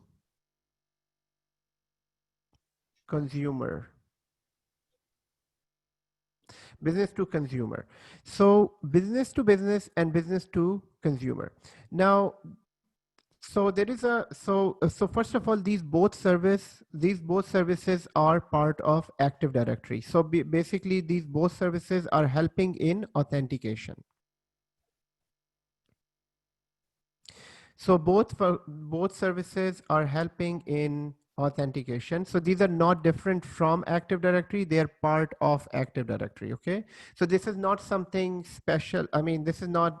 So the main purpose of this is providing authentication. So, so in order to understand that, we need to understand that from a physical. So first of all, let's understand B2B first. So for B2B, let's say we have a local data center. So this is our local data center, which we know as on-prem data center. This is on-prem data center, and in our on-prem data center, we have users, and we have computers, and then we have Active Directory server as well. And with the help of Active Directory, users are authenticated. User will be authenticated here, and then will be able to use all of the resources like printers and applications. We already know that. Now, what if we need to provide access to our partner company? Let's say this is a hospital. Guys, what are we trying to understand? We are trying to understand B2B. It's a very simple concept. So we need to, so it's a very simple concept, but we need to have a clear understanding of B2B and B2C. So first it is B2B. Let's say it is a hospital, and hospital has a partner, has partner organization or companies, which may be a pharmaceutical company, medicines that can provide medical services. So let's say it's a, so they are they are partnered with let's say ABC organization that provides medical equipment. So this company provides med services. So I would say med services, and they have a user as well that needs to use these resources. So here, so what is the way that this company user, and they have their own Active Directory? So in here, they have their, because it's a huge big pharmaceutical company, and this, they have their own Active Directory. So what is the way that this user will be able to use these services? Guys, what are we trying to understand? We are trying to understand B2B here. So traditionally, before B2B introduction, what we used to do, we used to create an account for this. So for this user, since he's a frequent user and needs to connect to this services for whatever reason, there are reports that this user needs to make. There are a lot of things that this user needs in this domain. So what we used to do before, we used to create exactly the same new user in the Active Directory, and then let this user log in. So this looks fine. So now for this user, he needs to remember two different IDs, and this is a very normal approach. The same user, John, needs to have his own user account for to log into his own company, and now he has a new account that to log into the hospital Active Directory to access all of the resources. So this was a normal approach before B2B, and even this approach is even used in all of the organizations that are not on cloud at the moment. But what is the problem with this? The problem is, let's say after 6 months, this company is not, the contract is finished, and this hospital is not in connection with this company anymore, and the contract is done. Hospital has other clients. Hospital moved to another organization. But since the hospital has terminated the contract, this doesn't mean that all of the users will be automatically deleted from this Active Directory. This means that maybe there are, and this is an example of just one user. Think of hundreds of users and hundreds of partner companies that have user account in this. And what can you, I mean, most of the time these users are still there. Even the contract is finished, user access is there, user is accessing the services, and user have full control on this. Let's say maybe in so this is a large hospital, and you have, let's say, a very strict policy on security, and you have and all of your processes are connected together. So let's say if the contract is finished, automatically an email should go to the IT department, and they should remove the users that are part of this organization. But this doesn't happen. I mean, this is an ideal situation, but this doesn't happen in large hospitals. So what happens is, even if these contracts are finished, users are still sitting in the organization, and they still have access to the resources until the management finds out that, this company is gone, but the users are still sitting there, and why do they have access? So later on, they will find out, they will delete the user. So in order to fix this problem, Microsoft came up with, and Microsoft and other organizations, all the cloud providers, they all have similar services. So they came up with a technique called B2B, business to business. So in this, what we can do, we can, instead of creating an account for this organization within our Active Directory, we can use this company's credentials. So in B2B, what happens is that we can still use, so what we do, we send an invite. So from here, so this is a traditional approach. And so I'm going to use this here. So I will explain B2C in another slide. So in this case, what happens is we still have on-premises environment, and we still have Active Directory server in our environment. We still have our own users with our own laptops, and this is the other organization right here. So this is the ABC corporation or organization. They have their own user. So they have their own users and connection. So instead of creating a user account in our domain, what we do, we send them an invite. So from here, from our Active Directory, so basically on premises is connected to Azure Active Directory. In order to take advantage of B2B, you need to be on the cloud. So B2B cannot work here unless you install some third-party software. But here, let's think for a second that it is our Azure Active Directory is already configured, and which means that there is already an AD Connect service, and all our infrastructure is working fine. So within Azure Active Directory, which is synced to our local Active Directory. In here, instead of creating this user account for this user, we send a guest invite to this. So this will be a guest invite. So this user will receive that invite, and as soon as accepts the invite, a temporary account will be created. Sorry, no temporary account will be created. A contact will be created for the user, which means that in Azure AD, we don't need to create a username and password for this. This user will log in using his own organization credentials in this organization. So all you did was created a contact for this user, a temporary contact in this, and you don't have to maintain username and password, and the user will be logging in using his own username and password. So it is a guest access to this, to your organization. So in that case, the user in this way, user. So first of all, you don't have that overhead of creating a special user within the organization, providing them username and password and all. So in this case, this is a temporary user, and this user will have only a specific access to cloud services. And as soon as the access is completed, you still have to go and delete it. But in this case, your Active Directory doesn't have the user account, and you can have some sort of limited access for this user, and there is no overhead. So Ajmal asked the question, is this like a federation services? So federation services is more complex. So federation services, Ajmal, is more complex. It's a full-fledged infrastructure.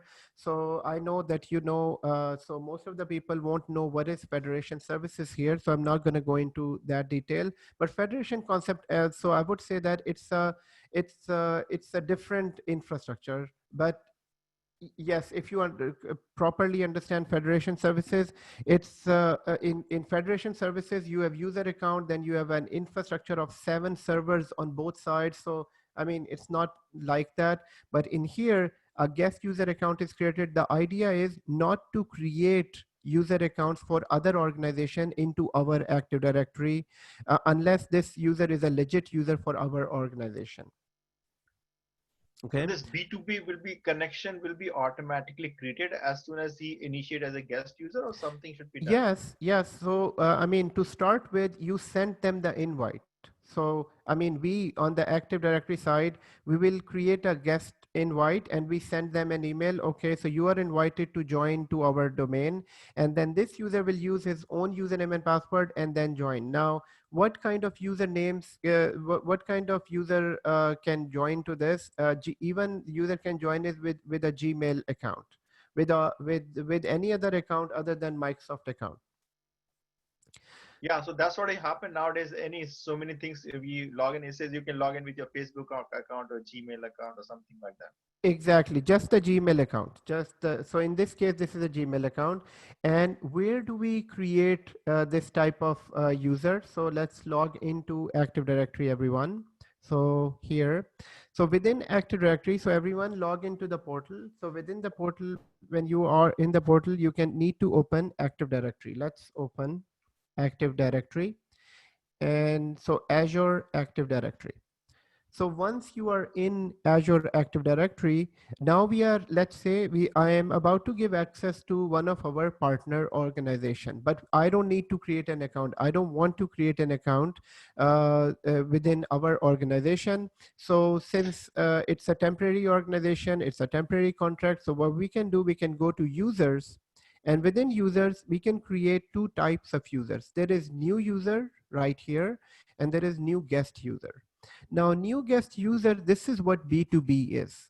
So new guest user, but if you create your own user, this will be, you're creating a user in the Azure Active Directory. So this is basically, everyone, this is what is known as Active Directory. So within this Active Directory, think of this Active Directory as a list of users and their permissions. So the list of all of the users is sitting right here. Just like we created yesterday a user named Chris, and today I created a username John Smith. So it has the username and passwords, and then based on this username and password, we can allow access to cloud services. So now in order to create a B2B user, we will create a new guest user account. So everyone, let's click on new guest user account. So we do see the difference here, right? So in here, when you create a new user account that is not a guest account, that will be a permanent user ID within your organization. Whereas this is just a guest access, and you can provide them with limited access to the resource. So in this case, I'm going to create a new account. So everyone, let's create a guest user account. And for this, we are going to need an email address. So you can have your Gmail address, your any other address, or even you can have any Hotmail or Live or Outlook address as well. So in this case, let's create this user account as, so I'm going to use my a header. So this is, so let me create Ali. So Ali, and the user ID I'm going to use, I need another user ID. Let me see. So I'm just checking a temporary user ID here.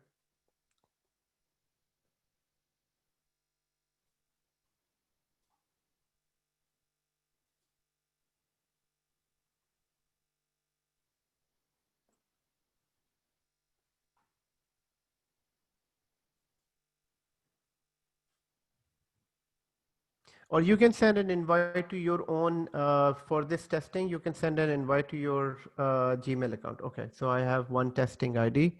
So I created this testing ID for this, and user ID, it's just a Gmail account, and I'm gonna use that.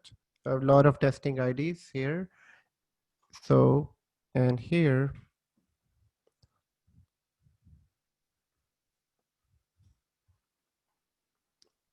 okay, just a second.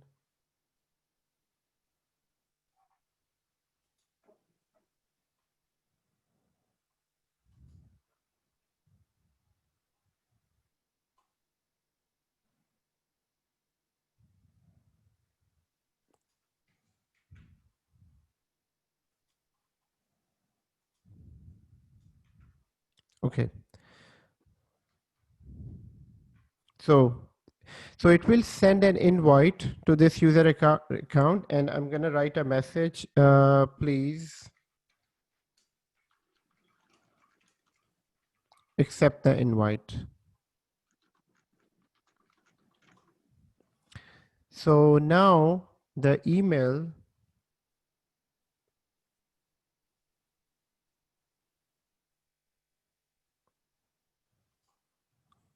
an invitation email will go to this eGmail ID. I'm going to refresh this.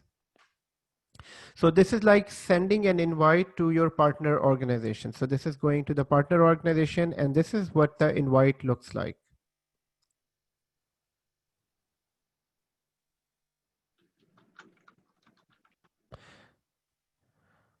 So here it's saying that, so from here, organization is my organization, my domain name is this, and here all I need to do is to accept the invite. So I will just click on this link. Oh, sorry, not this link, the other link. Accept invitation right here. So it is now. Prior to this, definitely you have some correspondence. The person will be expecting an invite, so all that needs to be there. So they need to understand.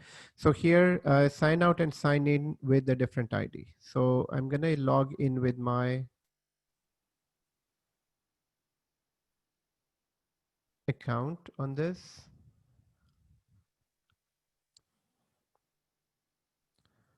So here, create an account and create a password.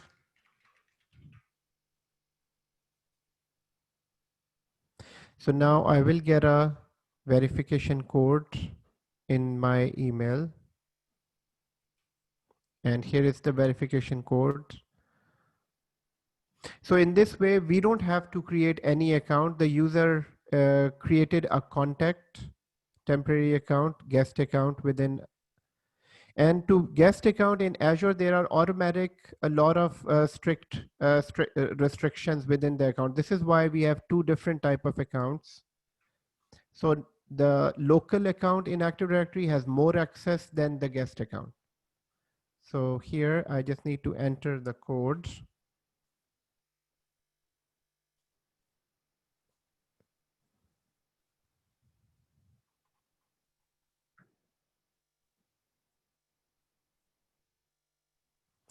So now, okay. Okay, so this is just to check. So tap on the arrows to rotate the image. Okay, make it, okay, done. That's another way of checking if you're not a robot. I think this is robot. Okay, and here I just need Not to. letting me log in, and then what is it like? When it says switch the user, then I'm trying to put a password. It's not accepting. What password I have to put? Oh, you need to create a new password. So you don't use your local password. You just need to create a new password.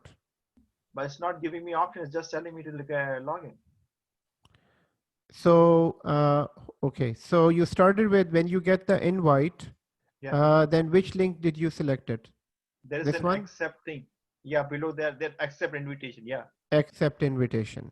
And so is it the same ID that you're using for your for your Azure subscription? No, I'm using a Gmail account. So this time you're using a Gmail account and your subscription ID is Hotmail or Yes. live mail? Yes. Okay. So it should give you, so once you accept the invite, it should take you to that. I mean, that you will only get the login screen if you have ever used that Gmail account with any other Microsoft services. So if there is already an account created before, then it will ask you to log in. Otherwise, if it's a complete, this is why I created a completely new account for this lab. Maybe I have used it as a Microsoft account. Maybe. Yes, so maybe it is used with either OneDrive or maybe something else that you already have an account. This is why it's saying that you just need to log in with that. So you try to use your own password, but in this case, since this will be part of Active Directory, you will need a new account. Okay, so here I am logged in. I am logged in here and I don't have access to any services. So we'll leave that as is. And then once we start assigning access to this user, then this user will be able to see. Otherwise, this user has no access within the environment. And plus there will be a lot of restrictions on this guest account. So this is what's the difference between a new account and the guest account. And within here, within Active Directory, you can see the username. You can also see the Gmail, and it's a guest user account. And guest user account is basically, once I go into the guest user account, I can see that if the user has accepted the invite right here. Within Active Directory, you will be able to see some details here and the contact information. Then you can basically add more information to this. So you can see that we haven't created a user account. The user is logging in with their own credentials. And here, if you go to edit, so within edit, you can add more details based on your own company policy. So I'm going to add a title for this. So title is DBA, database administrator, and then you can enter other details as well. And that's it.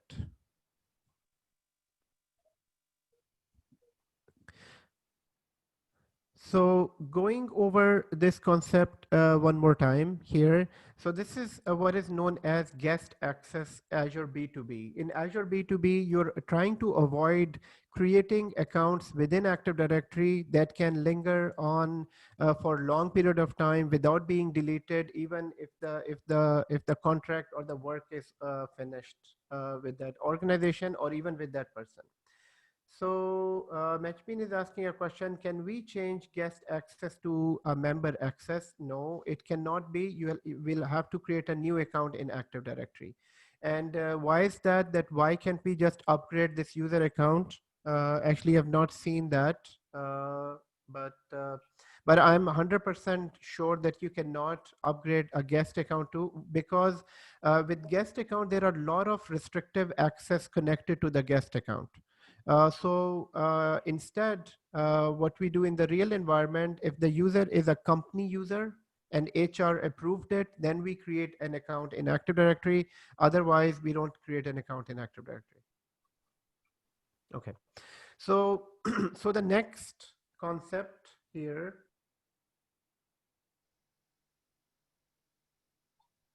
So So the if we next. grant the access to the application, he can access the application. Yes. So yes. So once we grant the access to the application, and that will be the next lab that we will check. But before going there, let's quickly understand the B2C.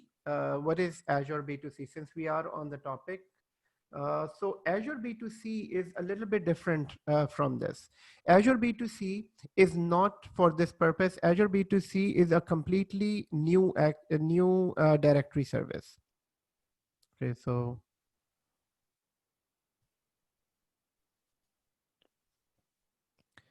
So another AD. Yes, so it's a completely new tenant with a new Active Directory. So now, so Azure B2C, what is the main purpose of Azure B2C? Authentication. What is the main purpose of B2b? Authentication. So both are for the same purpose, but they are for different scenarios. They are for different scenarios. So going back to our on-prem environment, so we have, So yes. consumer could be the millions of people. Yes, it can be. So B2C consumers can be millions of people, but let's first understand the scenario, then it will be more clear. Okay. The scenario is that you have your on-prem environment, number one, which is on-prem environment, and where you have your servers, your applications. So you have your own server, you have your user. Guys, what are we trying to understand? We are trying to understand what B2C is. Now, B2C is used in specific scenarios and not in all of the scenarios. So most of the time, in most of the cases, Active Directory, AD Connect, and B2B will work fine. But in some specific scenarios, you will need B2C services. Now, B2C services are required. And so what is our infrastructure? Our infrastructure is on-prem environment, as well as we also have our Azure Azure AD environment as well. So this is basically this is our Azure environment, and this is all connected through, let's say, Express route. We have users, we have AD Connect, everything is working fine in here. But now there is one web app service from your organization where people need to log in with their random credentials. So for example, so everything is working fine. Users are able to access the services in Azure. Everyone, I need your attention on this because this is an important concept. So B2C, what are we trying to understand? B2C, main function of B2C is authentication. Main function of B2B is authentication. But in this case, we have a certain web app. So we have a certain web app that needs access. So let me bring a web app here. So this is a web app, and this web app needs to have access, is required to be accessed from outside, not only from inside, but this web app needs to be accessed from a general public. So if this web app is only required to be accessed from inside, you don't need B2C. If this web app is only required to be accessed from on premises, you don't need B2C, you need this infrastructure. But what if this web app, now what is a web app, everyone? Web app is a website. So it's a website. What type of website is it? Probably it might be a e-commerce website where your company is selling some stuff like ebay.com or olx.com and all these other different websites. So this web app needs, but what type of users needs to access? So there are users on Facebook that needs to access this. There are users on Instagram that needs to have access to this. There are users on LinkedIn that needs to have access to this. So in that case, and your website is famous and you don't want users to create their new IDs within this environment, and you want to open this to the public. So yes, question? So the first thing that we need to understand that we cannot open our Active Directory for all these users. Can we open Active Directory for Facebook users and Instagram users and LinkedIn users? Answer is no. You cannot. You cannot open your Azure Active Directory for all these different type of users. Then what is the other way? What is the other way that these users can access your web app? The only other way is that you create user account for all these people. So let's say, Anonymous. sorry. Anonymous. Yeah, not anonymous, but anonymous will be too open, too much open anonymous. For anonymous, even hackers can come in. You still want to have some sort of control. So one way is to start creating new user IDs for all these users within here, and then give them web access, then give them access to this. But this is not possible because you're dealing with millions and billions of users on this side. So the other way around, Microsoft provided this service called B2c. In B2c, what happens is within Azure, we create a completely new Active Directory service that will be called as B2c, and that will be known as B2c tenant. So this will be a new tenant within your environment. And this Active Directory, since it is an Active Directory, guys, what is the definition of Active Directory? Active Directory is nothing but a list of usernames and password and access. So it has usernames, it has passwords, and it has access to the resources where you want to access. And the only access that you want to give to these users is to access to your web app. And that's it. And why is it completely separate from all your environment? Because you want to keep it. This is for the security reasons. You don't want these users to have any access to your Active Directory, not even a user account, not even a guest account. So for that purpose, Microsoft provided something called B2C, which is business to consumer access. In this, this is a completely separate service. If you go to your Azure portal and search for B2C, this will give you a completely new Active Directory option. You will go into that and you will create a new tenant. When you create a new tenant, it will give you a new list. And then with this, now you will allow these users to have access to your environment. They can use their own Facebook account, their own Instagram account, their own LinkedIn account, and they can access the Active Directory. So what is the big difference between B2C and B2B? B2B are basically your partner organization that are logging into your infrastructure, and they're using your services based on whatever but the B2B is still more restrictive than a real user. So now we know of 3 users within Azure AD. Number 1, a local user. Number 2, B2B user. And number 3, B2C user. So this has more access. This has restrictive access. This is guest user. And this has completely no access to your Active Directory. No access to Active Directory. Yeah, Azure Active Directory or your on-prem Active Directory. Who create the account? B2C?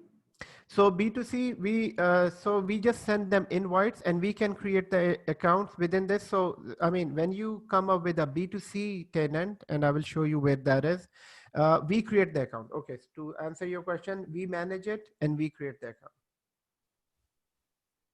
But when you go for B2C, you need to have a dedicated staff for this. So, I mean, this won't be like a normal Active Directory. So you need to dedicate some people to work on this. It'll be too much now, overhead. It should be like automatically somebody should be able to do it. Yeah, it is. Once you go into that, we will see. So I will show you. It's not that difficult, but on the other side, look on. So on the other side, it's a huge security risk if you start allowing these people, I mean, these users with their account IDs from Facebook and Instagram. So your organization is trying to be flexible with these users so that they don't have to remember so many user IDs when they come onto your website. And at the same time, you are giving them access as well. And you are restricting them to enter into your organization as well. So restrictive on the organization side, but it's only open for your web application. So, but if they are using their own passwords, how we will not be able to create their own password. They have to do something, right? Yeah. So let's go into the lab and see that how this is done. So Adnan, yes, go Adnan, I ahead. have one question. Yes, please. When we build the sites, when we build one domain and sites, 3 sites, so best practice is to create 2 domain control on each sites. So what about if we have our 2 sites, 2 Azure and 1 premises? We don't need a domain controller within the other side, like in the other side, so people that side will get authenticate quickly. Okay. Sorry, I lost you in the question. So Let me. You want me to repeat? yeah, please. So once we set up a site, let's say we have our 2 sites. One is a Vancouver site, and one is a Toronto site. So we build at least 2 domain controller, minimum 2 domain controller on both sides. So people on the other side can authenticate quickly. So what about if we have a different site in the Azure and the on-premises side, how do we authenticate? Right. So we have 2 cities, let's say. So your question, I understand now, that we have users in 2 cities. So we have Toronto City, and then we have the other one is, let's say, New York. And let's say we do have infrastructure and everything is connected. And for that, for authentication, we have a domain controller sitting here, an Active Directory server is here, and Active Directory server here. Why do we have 2 Active Directory servers? So that users can authenticate in a fast pace in both places. Okay, so this is understandable. If you don't have a domain Active Directory here, then they will all the way from New York to come here. So now what is your question? So my question is, if let's say the second site is over Azure site. So yes, so that now we have a cloud as well. Yeah, Right. a third site, yes. Yes. So yes. So in that case, we will have a domain controller sitting here as well. So we will create just a new VM and then replicate. So this will be just a new domain controller, exactly like this domain controller, so that they can make use of OUs and group policies as well. So yes, to answer your question, just like any other site, we will have a domain controller in Azure as well. That's my question. Okay, I'm Yes. clear. Right. Okay. Right. Thanks. So yes. So now here so that not to confuse everyone within here, why do we have a domain controller in here if we have Azure AD in here? So we have a domain controller to a on-prem on the cloud, and we also have Azure AD. So how does that work? So guys, this domain controller is basically just to apply the group policies and Active Directory, the on-premises Active Directory, so that they can log in. And Azure AD is to control access to all the cloud services. This domain controller cannot control all the cloud services like the compute, storage account, and all that. So Azure Active Directory will be controlling the cloud services. This domain controller is just to have an additional domain controller so that these users, if the cloud user needs to access back to the on-premises or the physical data center. Okay, if this concept is a bit complex, don't worry, we will understand later on, but since Ajmal asked a question, so I replied it. But Thank for you. now, for now, everyone else who are new to Active Directory, I'm not saying you don't need to understand, but at this point, I would say we'll focus on Azure Active Directory. Okay, But 1 minute. yes, 1 minute. go ahead. Yes, 1 minute. yes, Can go we ahead. go back to the diagram? Okay. Okay, here. So site 1 and site 2 both are having domain controllers. Right. Probably they are already synced, right? Yeah. Okay, now we need only one Azure Active Directory to like which has to be communicating with both, right? Uh, Unfortunately, we'll have to manage both Active Directories. No, but both Active Directories are same. Oh no, sorry. The two Active Directories in the site 1 and site 2 are same, and Yeah, then yeah. there is only Azure. Yes. So, so in site 1 and site 2, this is the same Active Directory, right? Yeah, So yeah, this is the same Active Directory. yeah. And Azure is a different Active Directory, right? Correct. We need only one Azure, right? We need only one Azure, but Yes, yes. within Azure, we need a third domain controller just to make on-premises authentication faster. No, I didn't get that. That is like a replication or the It's just federation another service. domain controller. It's just another domain controller sitting in Azure. But But that would be used for that would be replication, right? totally different. This is totally different. No, because Azure Domain Controller is just for different authentication, not to for the premises on client premises. Yes, yes. So let's review this concept one more time.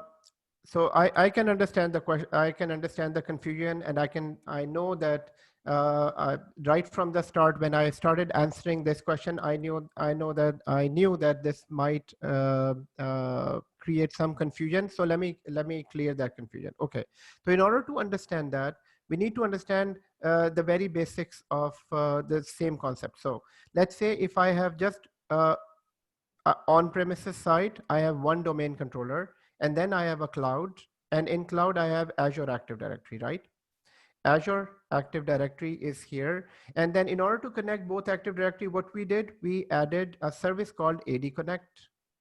And AD Connect, what it did, it sync all of the users from here to here, right? And Correct. then now, since all of the users are here, then user called John can now access services, can log in once with same ID and can log into this Active Directory and also log into this Active Directory, Correct. right? So at the same time, now John, if John needs to access any any app service. So let's talk about app service within which is a PaaS service in cloud, remember? So if John needs to access PaaS service, John will be authenticated from Azure Active Directory and will access this, right? But if John needs to access a printer here on premises, then John will be logging into this Active Directory seamlessly. John doesn't have to change anything. He will just log in, and through this Active Directory, John will be able to access the printer. Correct. Right? So, I mean, this can work fast if you have only one site. But what if you have three more cities? So this is let's say your Mississauga city. And your Mississauga, and if we can understand the large company architecture, not all of the sites are internet facing site. In all of these cities, there will be only one city that will be internet facing, right? For the security reasons. Because why? Because if you open internet in New York site and in Toronto site, and then in Mississauga site, in Brampton site, in large companies, you have offices throughout the country. But there will be only one or two internet facing site, and that one or two internet facing site will be connected to cloud. What if this user who is sitting in cloud now, so John, this John is actually a user of on premises, but synced here. And you have some users who are here that are created here and synced with this. So when they are authenticating, there is no difference. But if, let's say, this user now needs to use a service in New York, sitting in Canada, then what happens? So this user will, yes. 1 minute. So this user who is about to connect to New York, definitely he's already a part of Mississauga also, and Mississauga and New York are synced, right? Right. Yes. Yes, they are synced. So then it should be okay for him. It should be okay for him. So yes, it should be okay for him for this one user. What if you have a Active Directory of 100,000 users? right? Mhm. And in 100,000 users, every day there are, let's say, if not 1,000 security changes happening within your Active Directory. So then it becomes difficult so if there is a change in Toronto, if there is a change in New York, these all changes are being replicated. So this becomes very, very difficult. In order to make all this very simple, what we do in Active Directory, we keep a copy of this Active Directory as a VM here as well, so Oh, that okay. Active Directory in the background stays synced with this, and these users in the cloud doesn't have to go to on-premises to get access to the on-premises facilities. So if this user now needs to access New York, Toronto, or anywhere that requires on-premises Active Directory, the user will be directly authenticated from the local server. So Oh, okay, got it. that's the main purpose of having a local domain controller within Azure, so that it can be fast authentication, because domain controller automatically sync with each other all the time. So it is like we are putting a virtual machine and then we are putting in Active Directory as if it's a local premises. Exactly. Okay.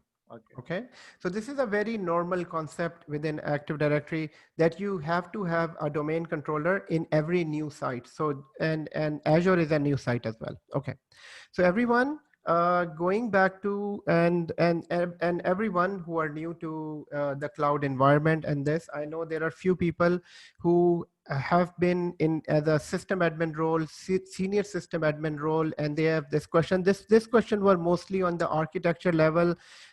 You won't be going into that architecture as starting as a cloud admin or a cloud architect, because this is already configured everywhere. But it's a good question, and I'm glad that if it is clear. And another question, 10-minute break, please.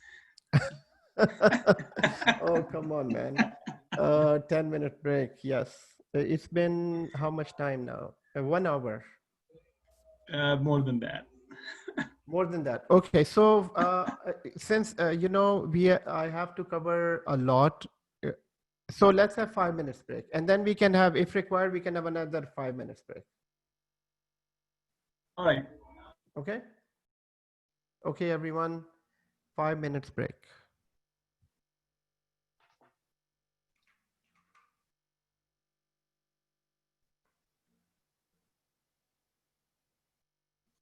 No? Yes, please go ahead.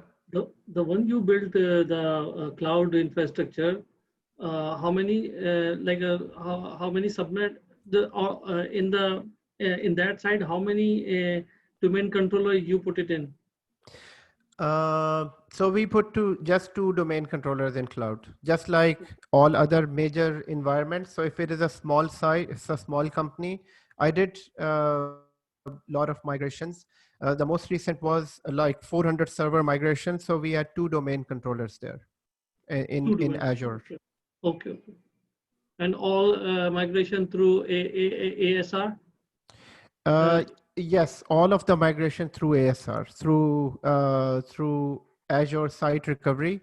What we did, basically, we created image of all of the 300 servers, and then one by one we sync. So once all of the syncing was done, and all of the migration steps were clear, like pre-migration, and then all that checking, once it is 100% sync, then we enabled the server on the cloud side and shut down the server on premises.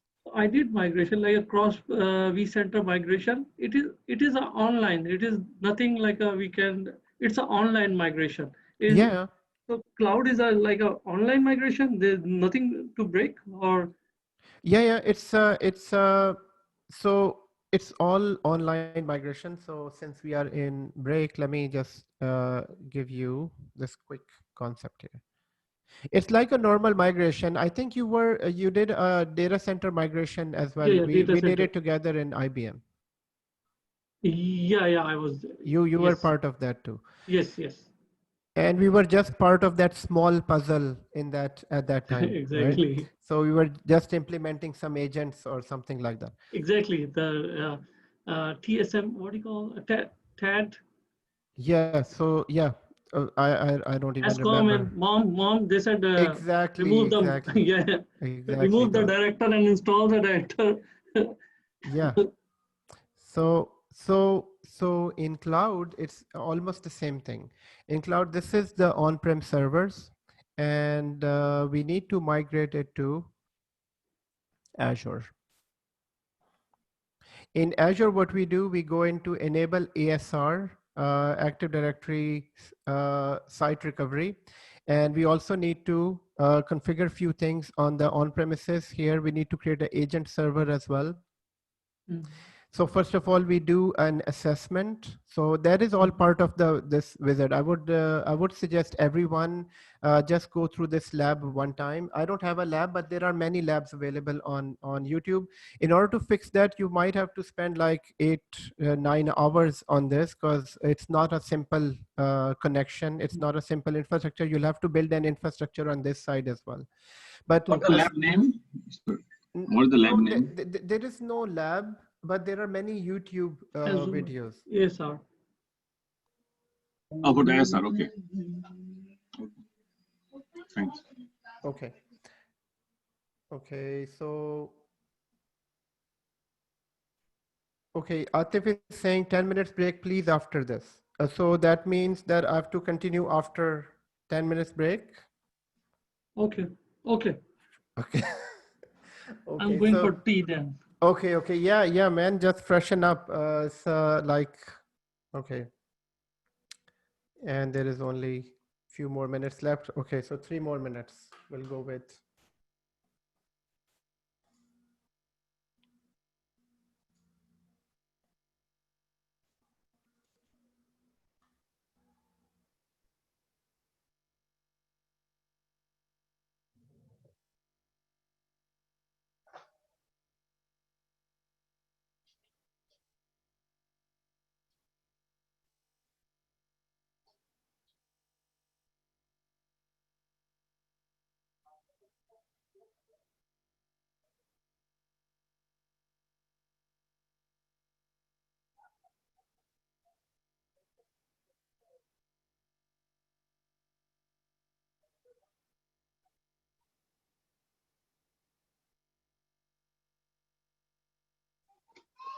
Assalamu alaikum.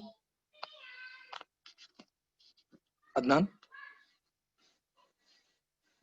Hello.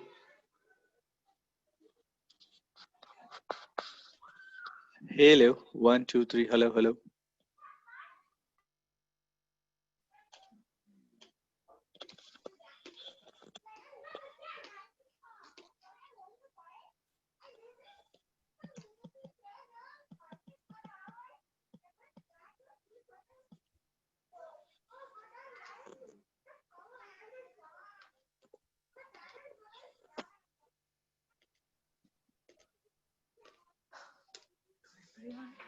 Yeah. सब देख रहे.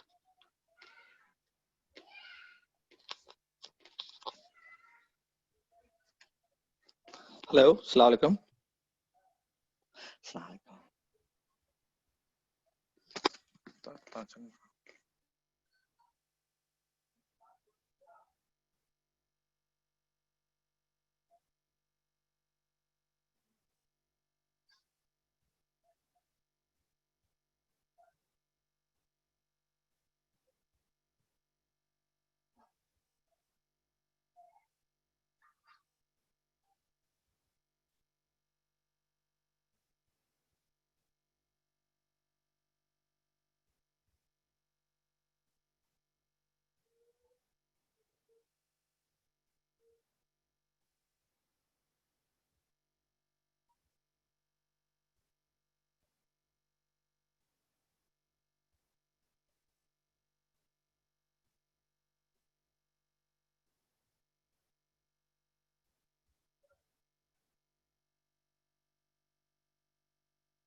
Hello, Adnan.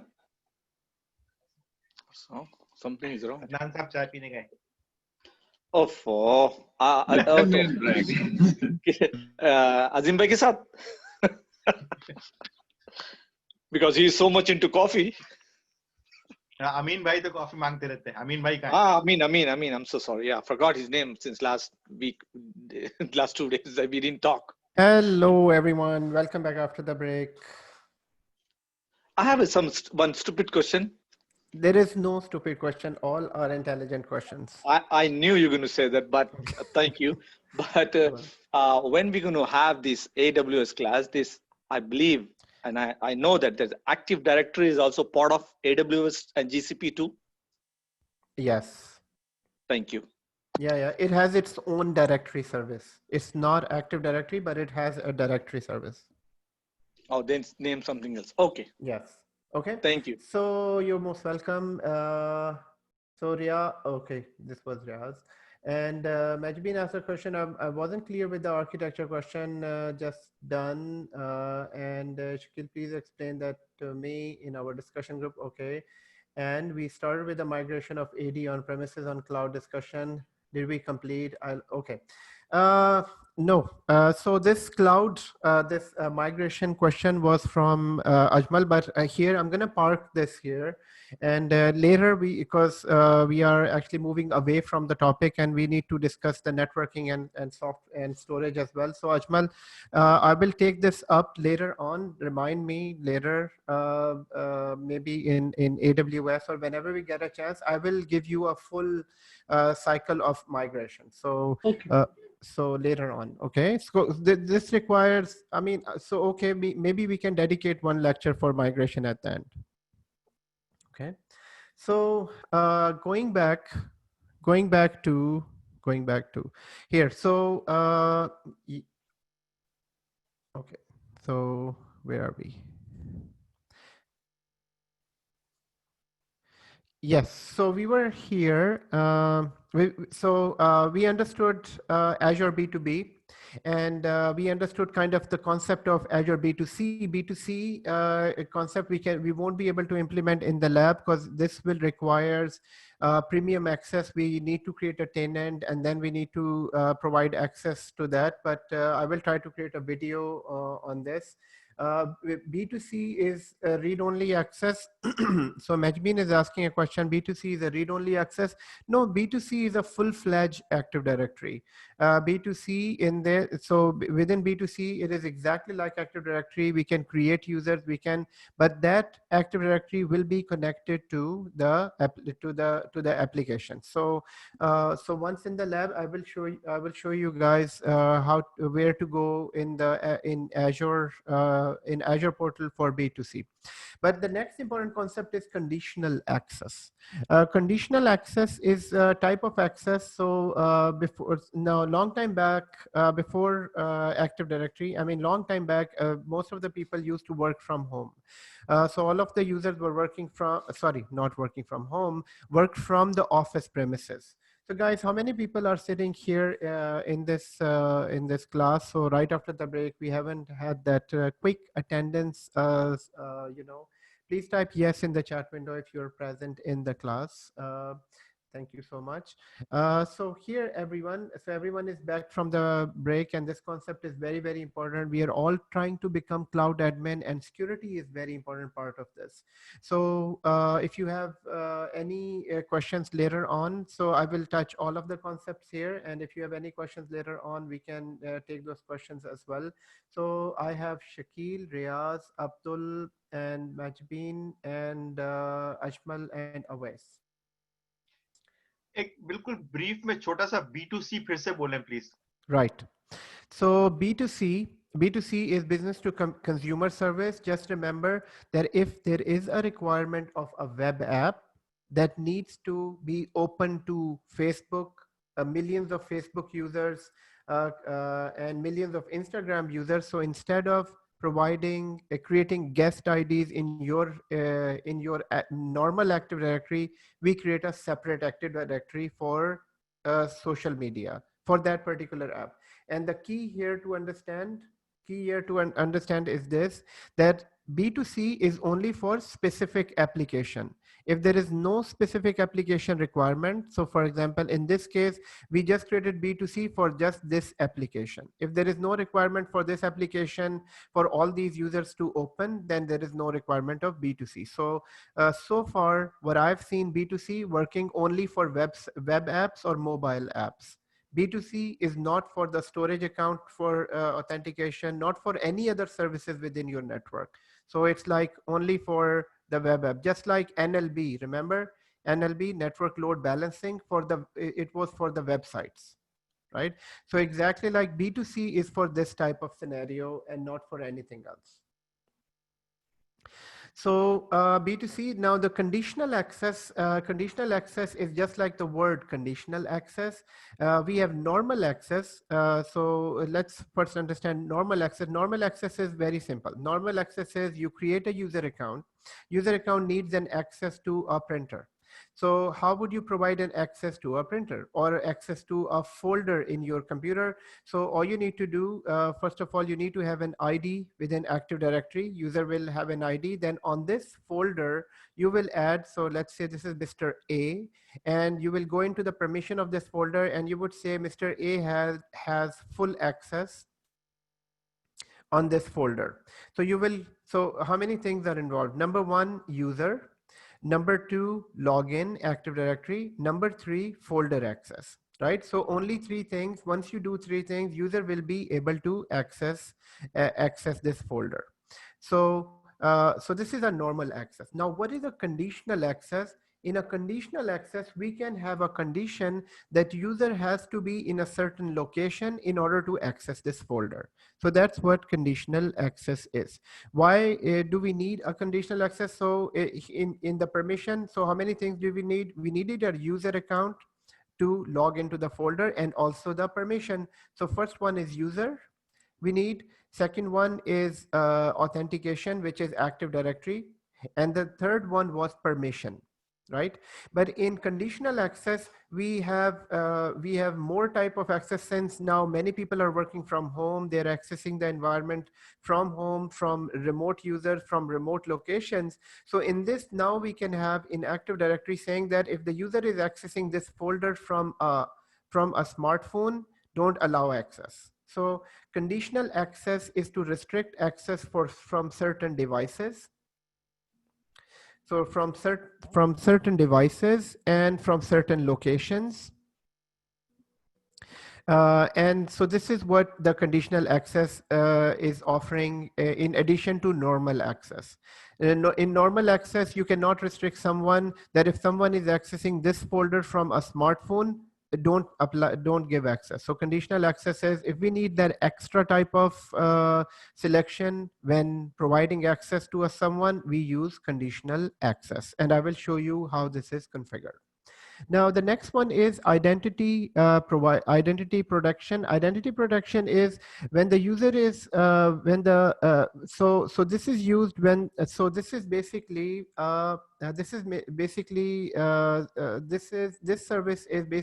for artificial intelligence. So identity protection is a new service that is used in cloud that basically assess the risk of login process. So identity protection and also privileged identity management. This is part of IAM, and these services works in the background. We don't configure them. Like we configure Active Directory, we do configure RBAC, we do configure B2b, we do configure this, but these two services we don't configure. This is everything to do with the background and artificial intelligence. So what is the main purpose of identity protection and privileged identity management? What it does, it keeps on assessing the environment when the user logs in. So let's say if the user is logging in from the office, identity protection knows that user is in the office premises, so no extra checking is required, no extra risk assessment is required. But let's say if the same user is logging in from home and connecting from a remote location, then identity protection will know from artificial intelligence. And where is artificial intelligence coming from? It's coming from machine learning.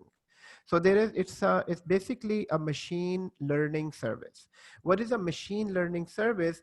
It basically it learns from the processes itself.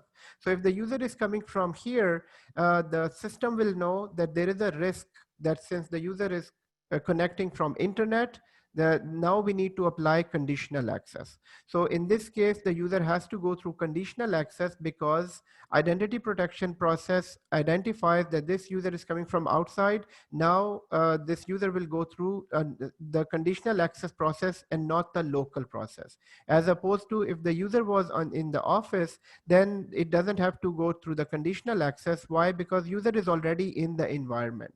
So identity protection and privileged identity access, you can say that these both services are used for. So here I'm going to say this is identity protection. So identity protection is to do the risk analysis. So this is to do the risk assessment.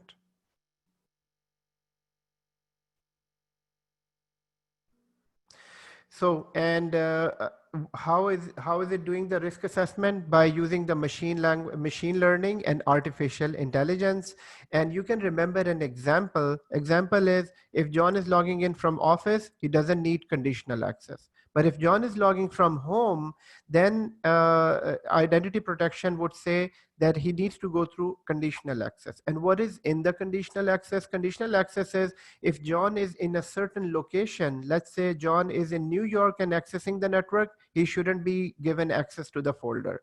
But if John is in Toronto and trying to get the access to the folder, then he will be given access. So it's that process. Then ED Connect is the same thing that we discussed. It's the sync between on-prem and Active Directory. Then we have application management. So in Active Directory, we can register application and then we can manage those applications. So what do we mean by registering an application? It means that we manage authentication to that application. So especially in cloud, let's say we need to manage a storage account. This is being managed by application, and in Active Directory, we can register applications as well. So I can register, let's say a financial application, and I want to manage it from Active Directory. So we can manage it directly from Azure Active Directory. Okay, so this is what is known as IAM process. And as part of IAM process, the second important thing that we need to understand are the policies within Azure Active Directory. What are the policies in Azure Active Directory? Policies are mostly used for policies are mostly used to. So what is the word policy in general in our day-to-day life? The word policy is used to allow or restrict something.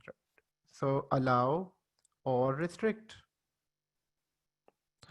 So this is allow or restrict something. So policies, what is auto insurance policy does? Auto insurance policy are of many different types.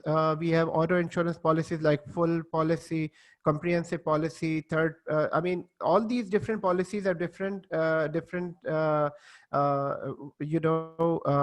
do you call, different features that you can buy within these policies. And the word policy, it restricts or allow access. Restrict or allow access to a service. Okay, so Atif asked the question, as an Azure admin, we won't be responsible to configure Azure AD Connect, right? As an Azure admin, you won't be, yeah. So AD Connect, you won't be responsible for working on AD Connect. Why? Because AD Connect is mostly used in the at the start of migration. So AD Connect will always be there. But what you need to know, you might be responsible to actually maintain this server, like backup this environment and service the environment. Otherwise, you will never have to install AD Connect unless you're working for an MSP. And even there in MSP, they have step-by-step instruction, and you need to follow the standards, company standards. Okay, so Why we have a Thank you. dedicated? Why we have a dedicated AD Connect server? dedicated AD Connect server, because you need to sync between the on-premises and Azure Active Directory all the time, right? Can we install on domain controller? I'm just asking. Yeah, it can be. It's a It's simple a very service. small service. Yeah, it's a very simple service, and it can be installed on. It can be installed there as well on Active Directory server. Okay, so the next part is governance. Governance is basically, this is to make sure that all the changes and modifications happening in Azure are aligned to the organization policy, number one. So within making sure that all of the changes and modification to Active Directory, to Azure environment, are according to the company policies. And in that, the very first thing, Azure policies. Azure policies, we can define and deploy, we can define a policy in the policy deployment and apply that policy either either at the management level or the subscription level. So this is the policy where we can define. And when we make a policy in here, and I will show you in the lab that how we can make a policy. So where is it? So this policy, I mean, what is this policy? What does this policy do? So I'll give you an example of this policy. Let's say in Azure, we have virtual machines, right? So we have many virtual machines. So let's say we want to have one policy saying that all machines, all the VMs should have a managed disk. All the machines should have a managed disk. Now, what is a managed disk? Remember from the storage lecture, we discussed about managed disk and unmanaged disk. So just a quick reminder, when we create a storage account, within the storage account, we can have two types of, and when we create a user, when we create a VM, in VMs, we can have a managed disk and unmanaged disk. If we have a managed disk, which is recommended, and most of the time when we create a premium disk with a VM, it is always a managed disk. And what is an unmanaged disk? Unmanaged disk is basically a disk in which you need to make sure, remember that for each disk, there will be 3 copies in Active Directory. Well, when you have a managed disk automatically attached to this, then Microsoft will make sure that the 3 copies are sitting in 3 different fault domains. So, so one copy is sitting in rack number 1, second copy is sitting in rack number 2, and third copy is sitting in rack number 3. But when you get an unmanaged disk, then you have to manage this on your own. So you need to make sure that the first copy is sitting in zone 1, second is zone 2, third is zone 3. So this is why Microsoft recommends that all disks have to be managed disk. So there is no extra cost with this, but with a managed disk, you need to get a premium disk, which means that you need to get a SSD. But let's say for some VM, for testing environment, you don't need to buy the premium disk. You need to get just a simple HDD, but then, and also you don't need to have it managed from here.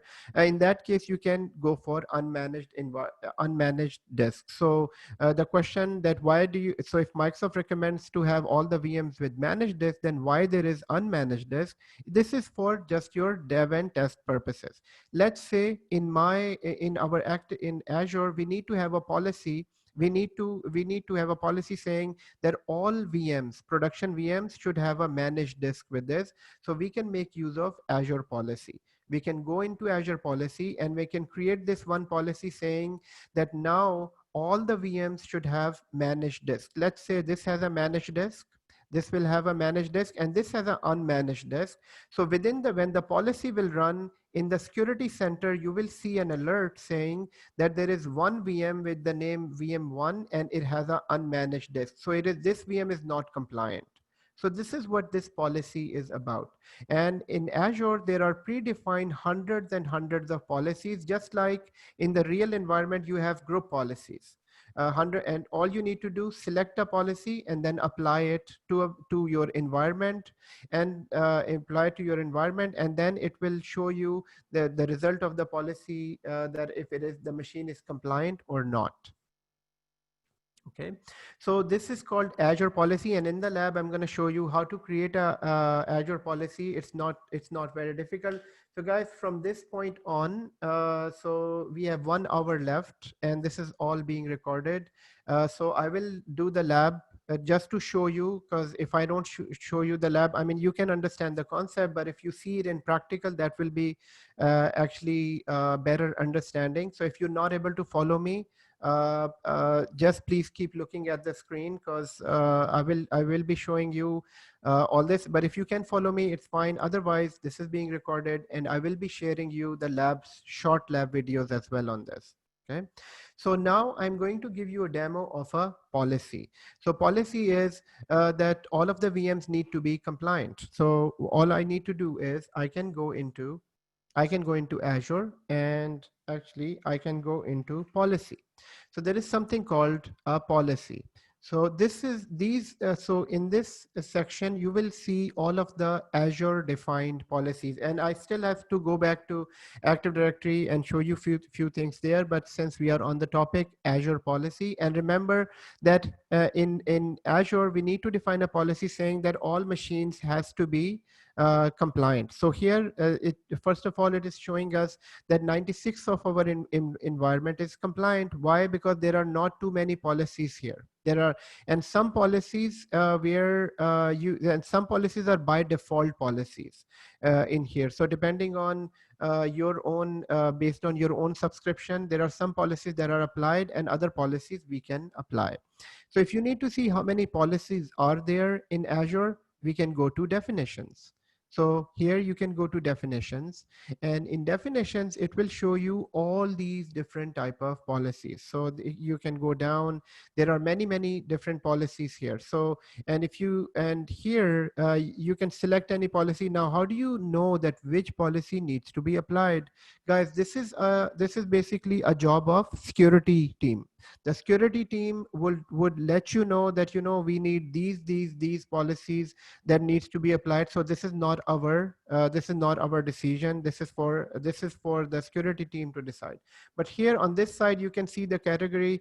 You can see a lot of policies for app services, app platforms, and you have a lot of other policies as well in this. And how do you assign a policy to somewhere? So first of all, going from overview, in overview, it is showing you the overview. It is showing you the overall statistic of your environment here. Number two, the compliance, and here it also provides you recommendations as well. That how do you remediate if something is not proper, which is here in the remediation. So remediation would basically provide you recommendation based on if something is not that can be improved, where you can have improvement in security. So for example, policy to remediate, here it's saying deploy threat detection on SQL Server. Since we remember that we installed SQL Server, here it is providing me that recommendation. But that recommendation is from the Azure Security Center. So this is a Security Center protection, and it will provide you recommendation on this. But how do you assign a policy? So now we know that there are policies here. So there are policies here. Atif is asking, okay, so that question is answered. If the Azure admin is responsible for AD Connect. The second question is from Abdul. How many cloud admin consultant required a company having 5,000 people to perform the daily task? 5,000 people. 5,000 people is a big amount, and cloud admin, depending on, so cloud admin, I think, depending on this environment, I mean, I can just think of 5,000 people. They have a proper IT department in this company, and in this company, they have a proper cloud section. So basically, they're going to have one cloud architect and another, maybe two other cloud admins for this. So yes. None? Please.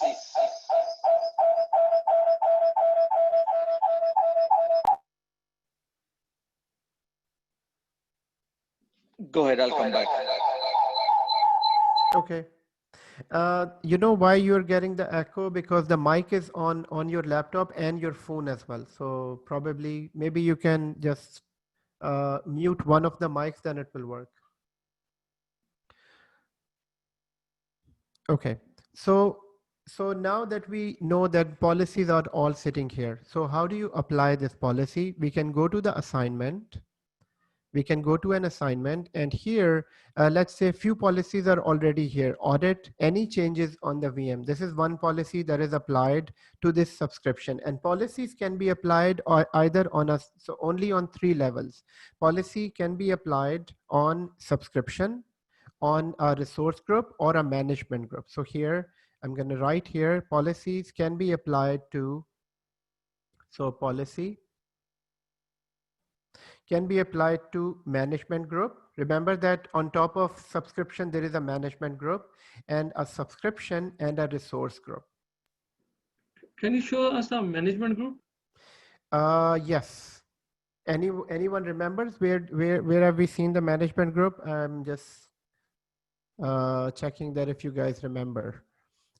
Okay, so it's in the, basically it is in the cost management. When you go to the cost management, cost billing section, I'm just, so if you go to, hold on, I will open a new one because I don't want to Cost lose management? this. Yes.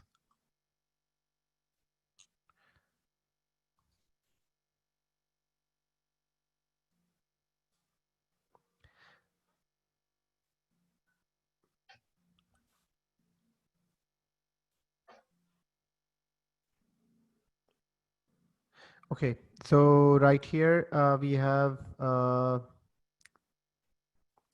we can go to, oh sorry, we can go from my account as well, and we can go to cost management.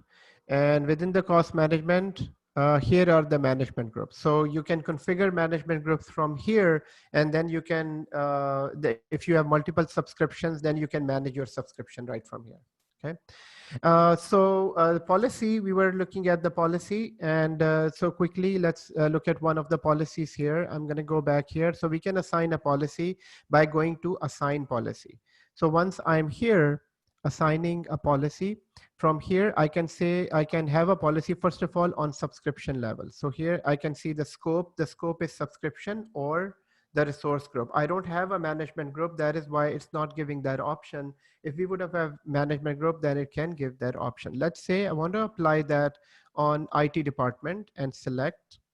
So we selected where it needs to be applied, and here exclusion. If you need to exclude anything, any specific VM, or so here you can exclude based on whatever you need to exclude from. So there are many things based on the disk, based on storage. So exclusion is that you don't want to apply policy on that specific resource.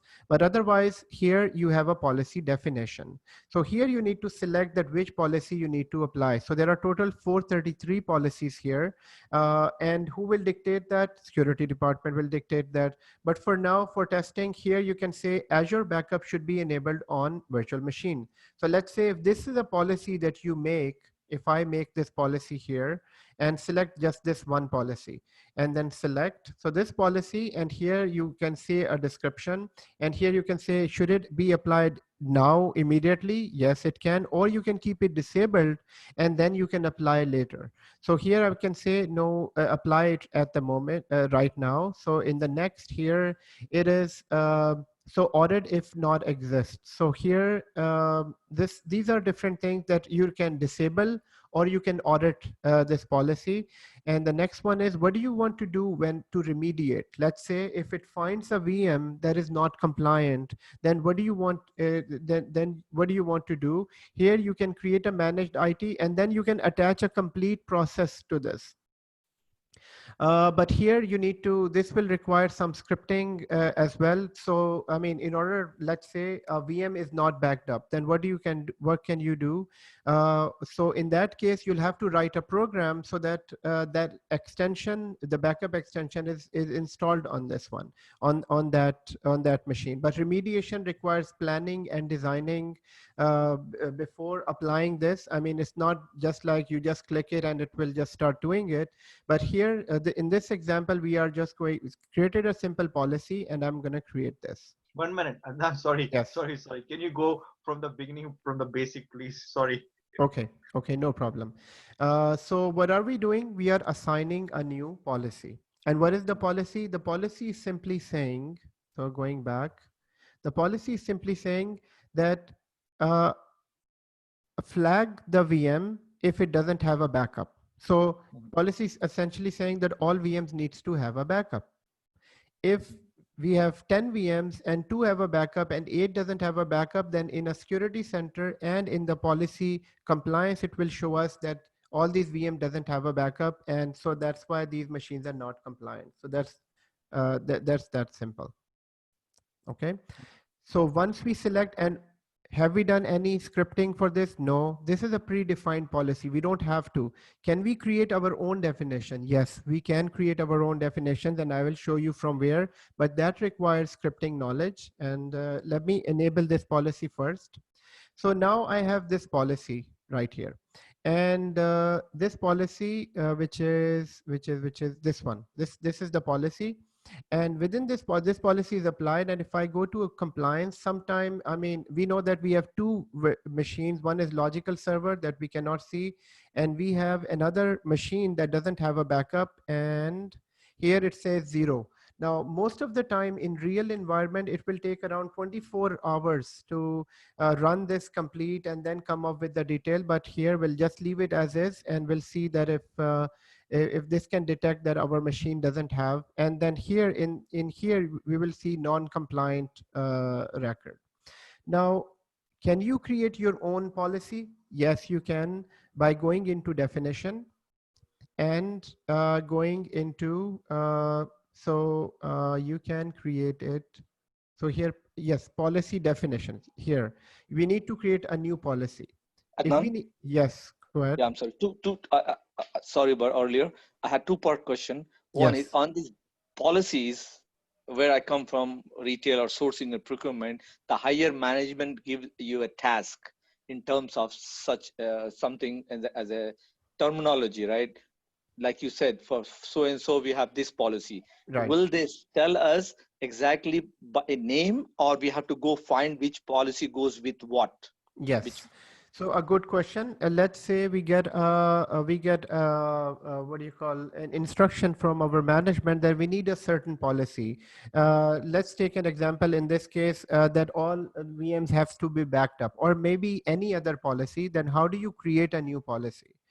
So to answer this, not all of the policies you will find it here within Azure. Some policies that you will have to work with developers and make them. Okay, but most of the common policies are already here within the 433 policy definitions within this. And then you'll have to do a little research that which policy directly fits in with the requirement. So not all policies can fit with your requirement of your organization. So this requires some homework to be done before you can implement a policy. Okay. Now, if you need to define a policy, this is how you can define a policy. But as being an Azure admin, you won't be doing that. This is basically all done in scripting. So this is why Microsoft made it easy for us to provide 433 policy so that we can work with. But definitely there is a documentation. All documentation is available if ever you need to create a policy. So for now, we created this policy, and we will see that it will be able to detect that our VM doesn't have a backup. So this is one policy. In the meantime, there is a question from, okay, so this is the policy, but it's not run yet. So here, when we use, Benjamin asked the question, when you say management group, do you mean a set of resources to enforce the policy, or we have multiple management groups? So management group is basically another logical layer when you architect, when you're architecting in Azure. So for example, just for a quick management group, and I would say Azure subscription architecture. And if I can change it to images, so it's just a layered architecture. Now at the top, you can have a management group. So it can be as simple as this management group. Then under that, you have two subscriptions. Let's say your organization has two other organizations, and under one organization, it has its own resources, and the other organization has its own resources. So it can be that simple, or it can be a little different like this as well. So corporate IT at the top, a management group, there are three more management group, one for production, one for development, one for QA.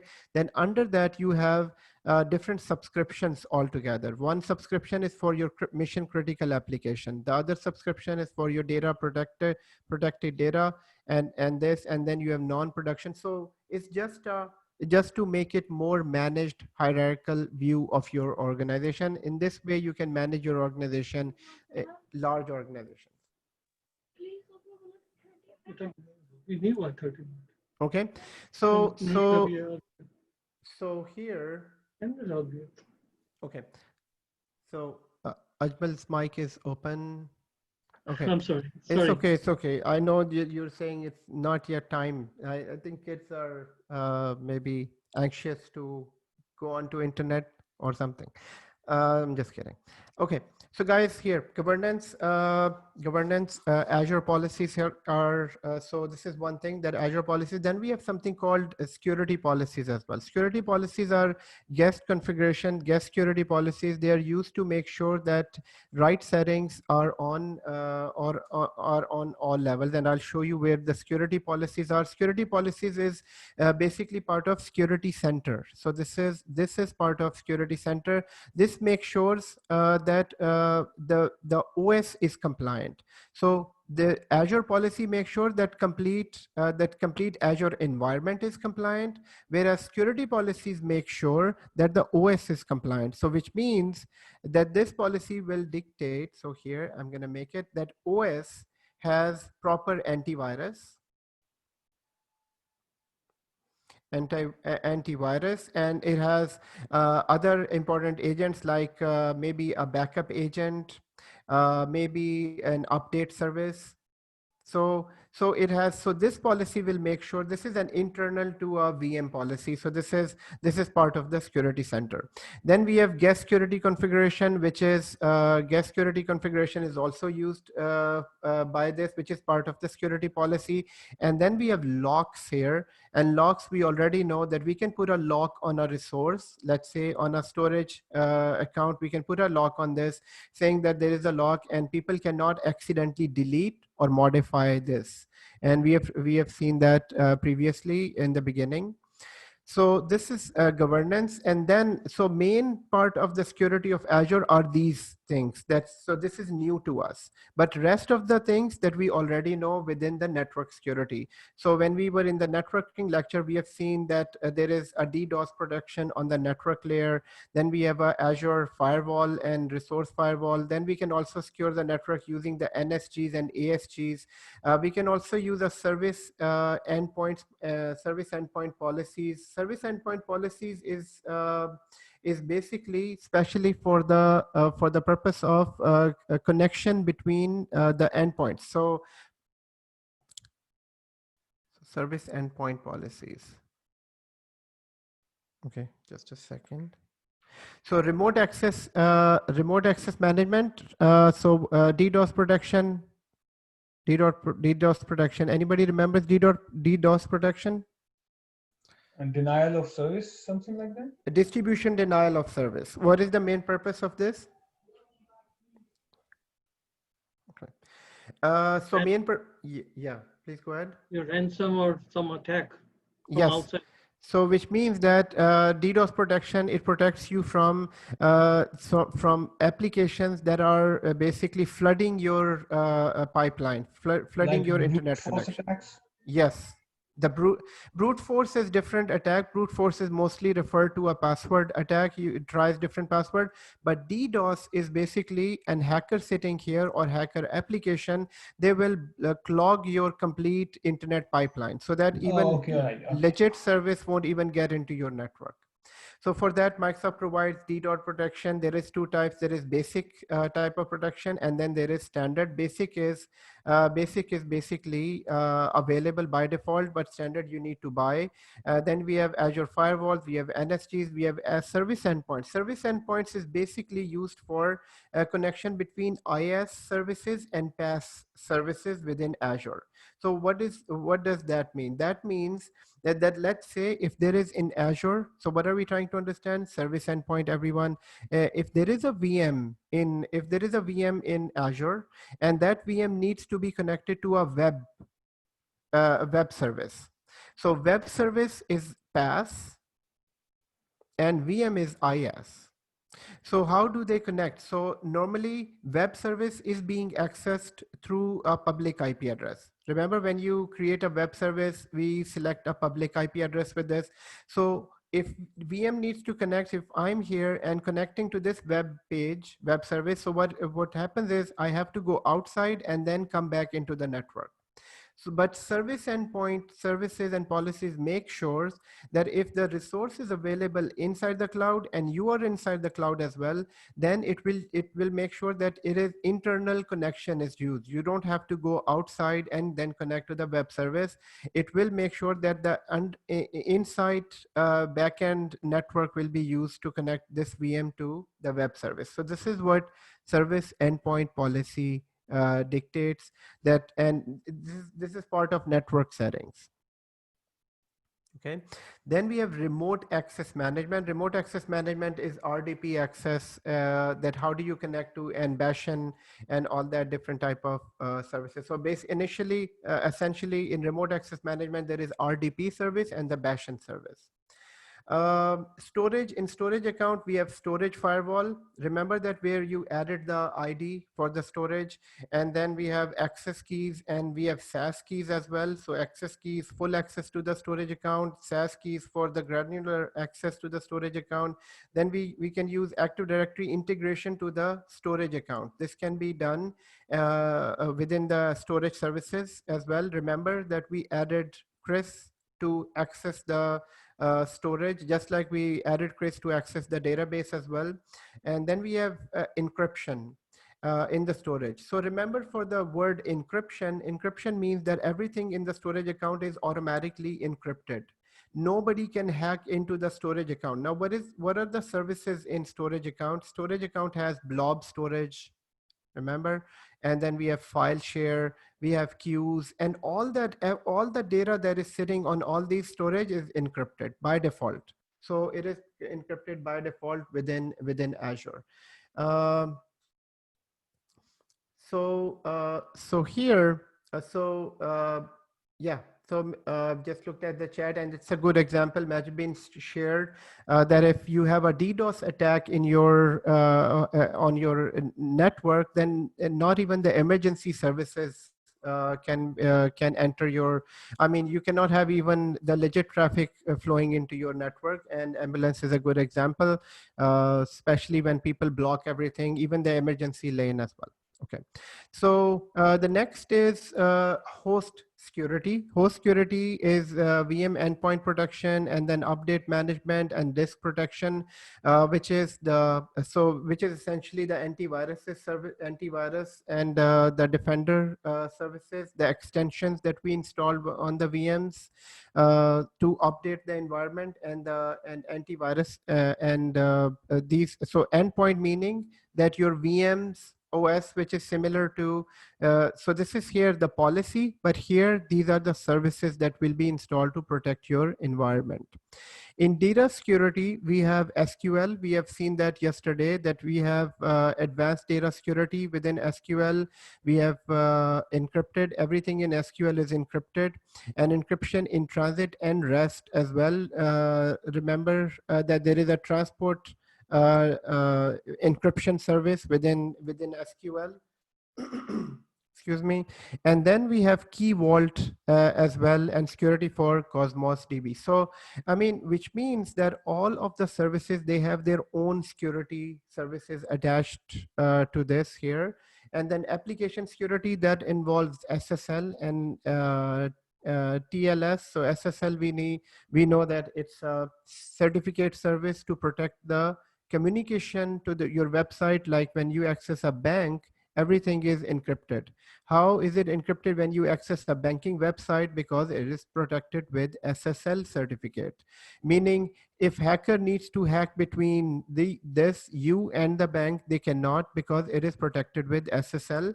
And SSL, you can directly get it from Azure, from within the Azure, and I will show you where it is. I will create videos for this as well, and as much I will show you here in this just after this building block understanding of security. And the rest of the lab that I won't be able to show, I will create videos and share with you. Okay, so here, secure code deployment, so provide security for the deployment of the code, and Azure Active Directory with the other identity service integration. Lastly, we have Azure Monitor and Security Center. So Azure Monitor is with all of the resources. Remember that when we were discussing about compute VMs resources, which is right here, in VMs, we have Azure Monitor to provide basic monitoring. In networking, Azure Monitor provides basic monitoring. In storage, Azure provides basic monitoring. But then if you need to make use of Security Center, which I will show you in a moment, this is a premium service. So Security Center will basically use all of these security services and will give you a full view of your environment. Now let's look at so most of the things that we have discussed here. Now let's log into the environment and see what we can do, starting with Active Directory. So Active Directory.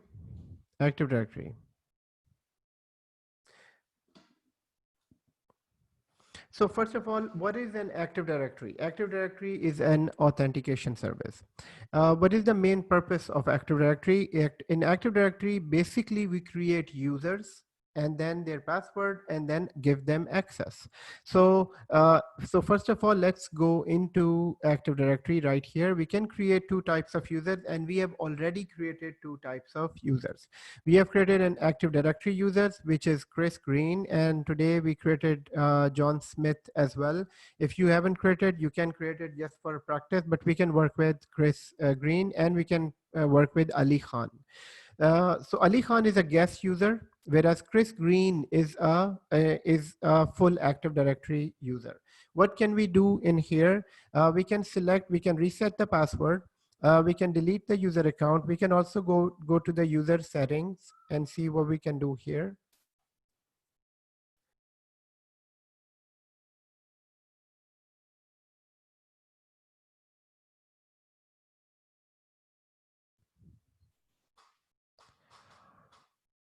Okay, so here we can do an app registration for the user. Users can register applications.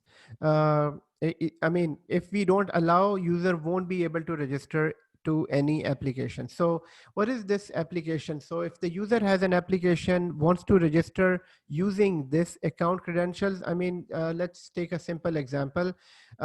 With your Azure account, since this is an Azure account and you want to link it to your OneDrive. So OneDrive is an application. If you don't allow, user won't be able to link this account with OneDrive, or with Office 365. But if you allow, by default it is allowed, so we won't be making any changes here. Here you have an administration portal, and here restrict access to Azure administration portal, which means that user, if you say yes here, then user, this Chris won't be able to see the Active Directory.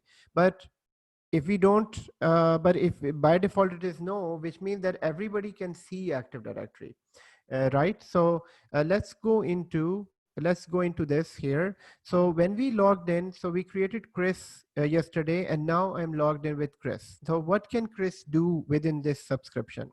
So linking this to our lab here, we created this user called Chris, right? And then now let's log in with Chris. And I've logged in another tab with Chris here, and here it can say it's Chris. Now, once you're logged in here, by default it is saying that this is a new Azure portal, and here you want to go for the tour, no, maybe later. And then here it's saying that you need to, this user needs to be part of a subscription before it can start working. Now here many people will be confused that do I have to buy a new subscription, where it is clearly saying that you need to buy a subscription, whereas this is an Active Directory user. Then what is the use of Active Directory user if I have to buy a new subscription? So guys, this is given, this is just by default, this is part of the portal if the user is logging in and user doesn't belong to any subscription. Now, how do you know if the user belongs to any subscription? If you ignore, all you need to do is ignore the screen, since we know that this is not a new user and it is part of our domain. Now, if the user has access to any virtual machines, then in the virtual machines, user will be able to see any virtual machine. But since user is not part of any virtual machine, you will still get this error message. It's not an error message. It's just keep on reminding that user needs to be part of a subscription. So for now, let's ignore that. And in few moments, this will be clear. In few moments, this will be clear. But before clearing this, I wanted to show you that even if user doesn't have access to any resource, as a new user, and user needs to be part of a subscription, but one thing that user has access to is the Active Directory. So if I go to Active Directory, which is right here, Azure Active Directory. So in this Active Directory here, you can say it is not saying anything. It's not saying that you should be part of that subscription. So Active Directory is one service where user can see, because we have provided, so by default, all users can view Active Directory. So they can view Active Directory, but this user cannot do anything. So if Chris wants to go into the user and wants to create a new user, user cannot create a new user in this. User can send a guest user invite, but cannot do anything. But then why is this open to a new user? A user or non-technical user. This could have been a finance user or any other user. Guys, this provision is provided to a user. So normally in network, this is not allowed. So by policy, we restrict that access.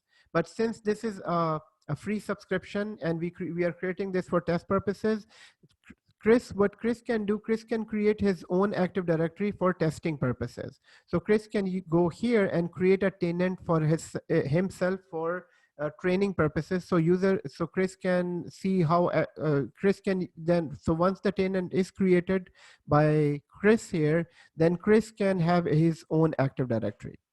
So Chris would be the global admin for that tenant? Yes. For this tenant, Chris will be the global admin for his own Active Directory. Yes. Okay. But what is the use of that Active Directory if it doesn't have any resources, right? So that Active Directory is just an empty Active Directory where Chris can practice creating a user account and change permissions and all that, but it doesn't have any resources. So that is one thing that I wanted to show you, that once you logged in with a new user, so Chris cannot see anything. Even if you go to a SQL database, here it just keeps on saying that you need to have a subscription. But one thing that a new user can do is to create his own Active Directory and practice. So that's one thing. And not only for Chris, it's for you as well. So remember that when it says that you need to renew your subscription, so even if you don't renew your subscription, you can log in and you can play around with Active Directory on your own with a normal account as well. Okay, so now what can we do with Chris account? So Chris, we created Chris to have access to VM number 1. So let's go to VM number 1 and give Chris access, and then we will come back to his portal and see what happens here. So I'm going to go back to home. On here, where it is showing that Chris needs to have access to this. So I'm going to go into here, and let's go to the VM now. So how does that work? So first of all, we need to have a user in Active Directory. Then we need to go to that resource where you need to provide access. So first of all, I'm going to go to the VM, and within VM, I can go to this VM here. And in here, I can now come to IAM, which is Identity and Access Management. And within this, I can create a user role assignment. So for now, if I can see role assignments for here, Chris doesn't have access to anything other than just a subscription. So Chris doesn't have access to anything. So what we see here is the permission or the role assignment that is coming down from the subscription level. So essentially, Chris doesn't have anything at the moment. So what we can do here is we can add a new role assignment. So I'm going to go to role assignment. So this is basically, sorry, VM specific access. There is no Chris here at the moment. Adnan? Yes. So just something came in my mind. This is like a Jira, right? When you assign the tasks in Jira to different people, like that's how we treat this one, right? Like the one you're talking about right now, but extensively. Jira, very intense. I didn't get that. Oh, okay, that's fine. Never mind then. No. What is Jira, by the way? Jira is a I tool. think it's different. Okay. It's different from Jira. Yeah. Okay. So sorry, I don't know about that tool. Sorry about that. No problem. No. Okay. So okay. So one more time, guys, what are we trying to do? We are trying to give Chris contributor access. So there are 3 types of access that are major. There are many different type of roles here. There is a owner role. If I make Chris owner of this, then Chris will be able to make all the changes within this, including security changes.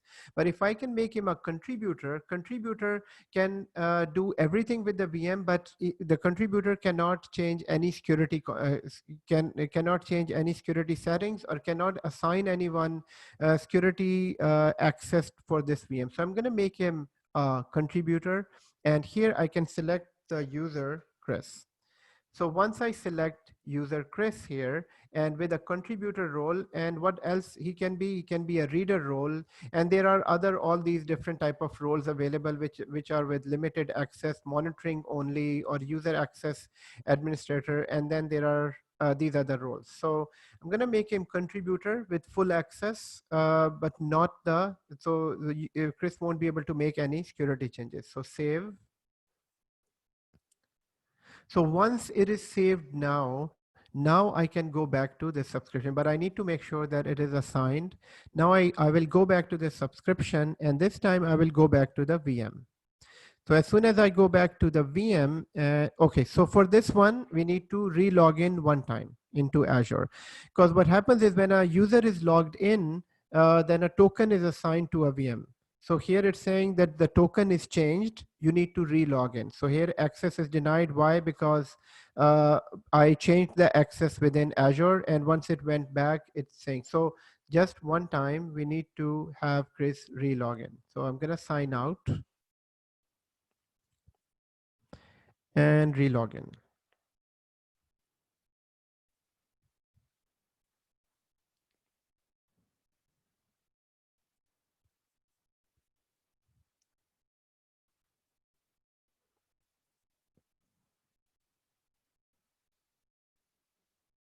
Okay, so okay, I'm re-logged in with my own ID. So switch account one more time.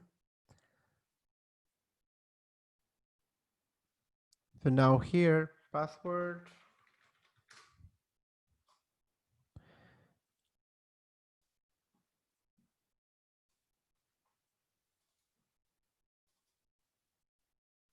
So in here, now we can see that it's a little bit different, little bit, I mean, it's normal now for this since he has access to one resource. So Chris, and we can go to a VM, and within the VM, now it's not saying that the user needs access. So here we can see that user has access to this one resource.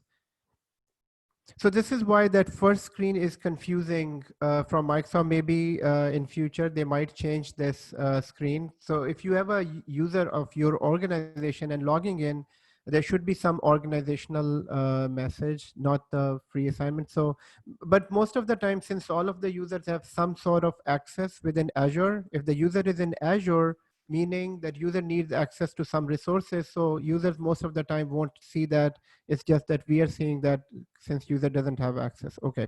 So now Chris can connect to the VM. Chris can do everything. Let's go into IAM and see if the user can add anyone else.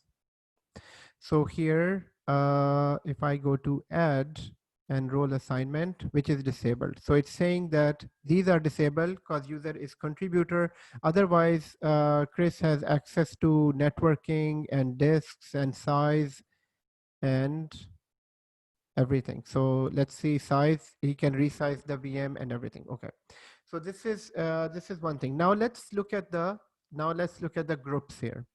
In Active Directory, we have groups as well. So we can create a user, and guys, labs are very, very important. So please do the labs. I will share with you the lab, but here in the video, let's say if it takes me 2 or 3 days to upload the labs, the short labs, you can just skip the theory part and then just follow the lab. Okay. So the second one is Azure Active Directory. In Azure Active Directory, then we have groups. Now, groups in Active Directory are of two types, a static group and a dynamic group.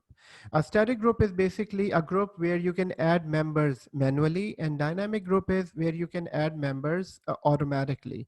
So just for understanding okay, so I can create a group basically.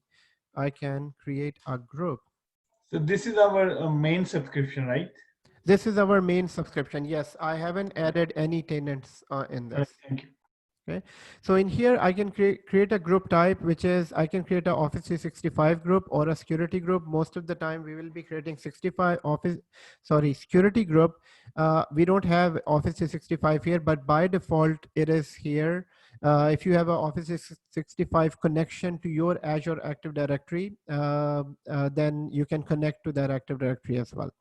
So in here, I'm going to name this. So let's name this DBAs, DB admin. So this is a group with DB admin. And in here, there are no members at the moment. And the group description, it's up to you. So I'm going to create this group. Now, what is the advantage of a group? A group advantage is exactly the group advantage in WhatsApp. So in WhatsApp, we have many groups. What is the advantage? That we know that specific type of same interest people are sitting in the same group. So that's what it is. Everybody's using groups in here. So here, this group is for web admin. The other group is for DB admin. If I go into the group. Does it work like group policies? No, simple groups. This is just a group. Okay. Simple group. So here I can add members. And adding members is like add members. And here I can add a member called John. In your case, you can add you can add Chris. So here I can add John. So John is part of this group. And what I can do is, so the main advantage of a group is that I can assign permission to group one time, and then later on, I don't need to add those permissions again. I can add users to this group. So, and this group can be, so here you can go to the owners. You can add owners to the groups. So one owner is I am the owner of the subscription. I am the owner. And the second owner, you can add more owners to the group. And then you can have administrative units, so assign administrative units. So what is administrative units? I have to check that out. So I mean, in all of these settings, not all of the settings are used all the time, but we can check that out what that is. Group membership is if this group is part of other groups. So for example, if I want this DB admin group, so this is a selector group. So I've selected this group. So this is, I am in DB admin group, and so this group can become admin member of its own group. It doesn't make sense. It shouldn't allow that though. But basically it is like you can make it part of other groups. What is the use of making part of its own group? That's strange. So a few things are, and okay. So now let's assign permission for DB admin. I'm going to remove web admin from here. Sorry, DB admin from the group membership here, because so now this group is part of this web DB admin group is part of the web admin group, which means that whatever permissions are given to web admin is now given to DB admin as well. Okay, so since it is a database admin group, now let's give this group access to our SQL server.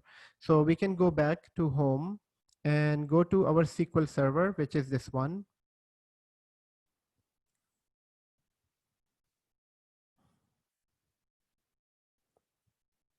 I mean, it's simple, like if you have ever worked on groups. So here I can go into IAM. So now you can see everything is attached to IAM. So whatever we do in Active Directory, if you need to apply security, that can be done through IAM.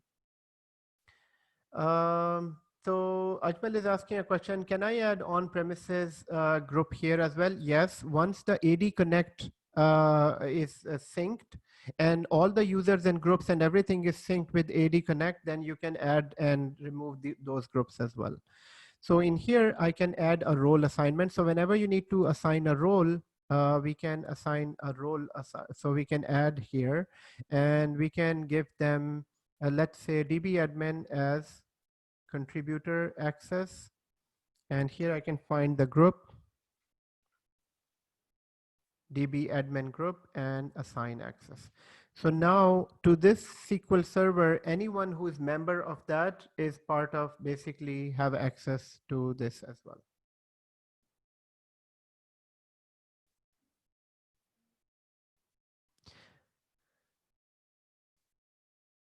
Okay, so the next thing that I wanted to show you is that how do you assign a user with a subscription level access? So subscription level access, let's say, first of all, everything in in Azure is basically whatever is all inherited to the parent and child relationship. So meaning that if I give someone access on a subscription level, then that will be automatically inherited to all of the other levels.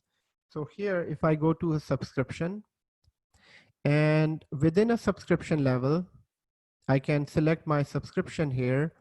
And on the subscription, if I go to IAM, and in here, I can go to add role assignment. And here you can see it's the same type of roles. So available, owner, reader. Let's say if I make Chris a reader of the subscription, meaning that Chris can see all of the services. So here. So the Chris will be the global reader, right? It will be a global reader, exactly. So this is the place where you're adding someone on subscription level. So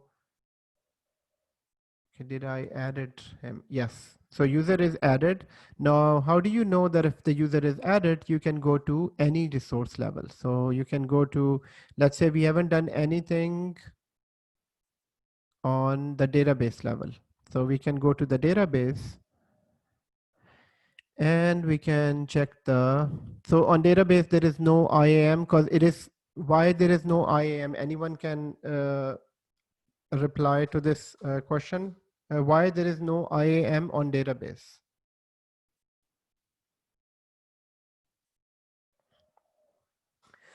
So guys, there is no IAM on the database level. Why? Because database is sitting on the SQL server, SQL server. So there is a security on the SQL server, and data is just part of that SQL server. So everything that we do on SQL server, all type of access is automatically inherited here. But then you can think that if it doesn't have that IAM security, then how is it protected? Guys, it is protected from by using Active Directory authentication right from here. No, sorry, it is protected from there, and it is protected by this data encryption service.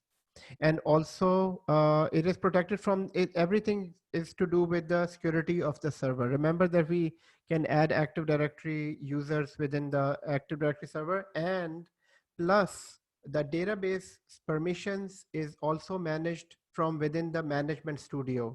Remember that you can connect to the database using the Management Studio, and within Management Studio, you can add SA access, the database level access from within the database. So this is why there is no. So what are we looking for here? We are looking for that reader access for Chris. So we can go to the server and we can go to IAM and we can see the role assignments. So role assignment, now we can see DB admin is here and Chris is here as well. That is coming from the subscription level, and directly on the resource, we assigned a DB admin on this one. So Ajmal asked a question, can I add on-premises AD group here?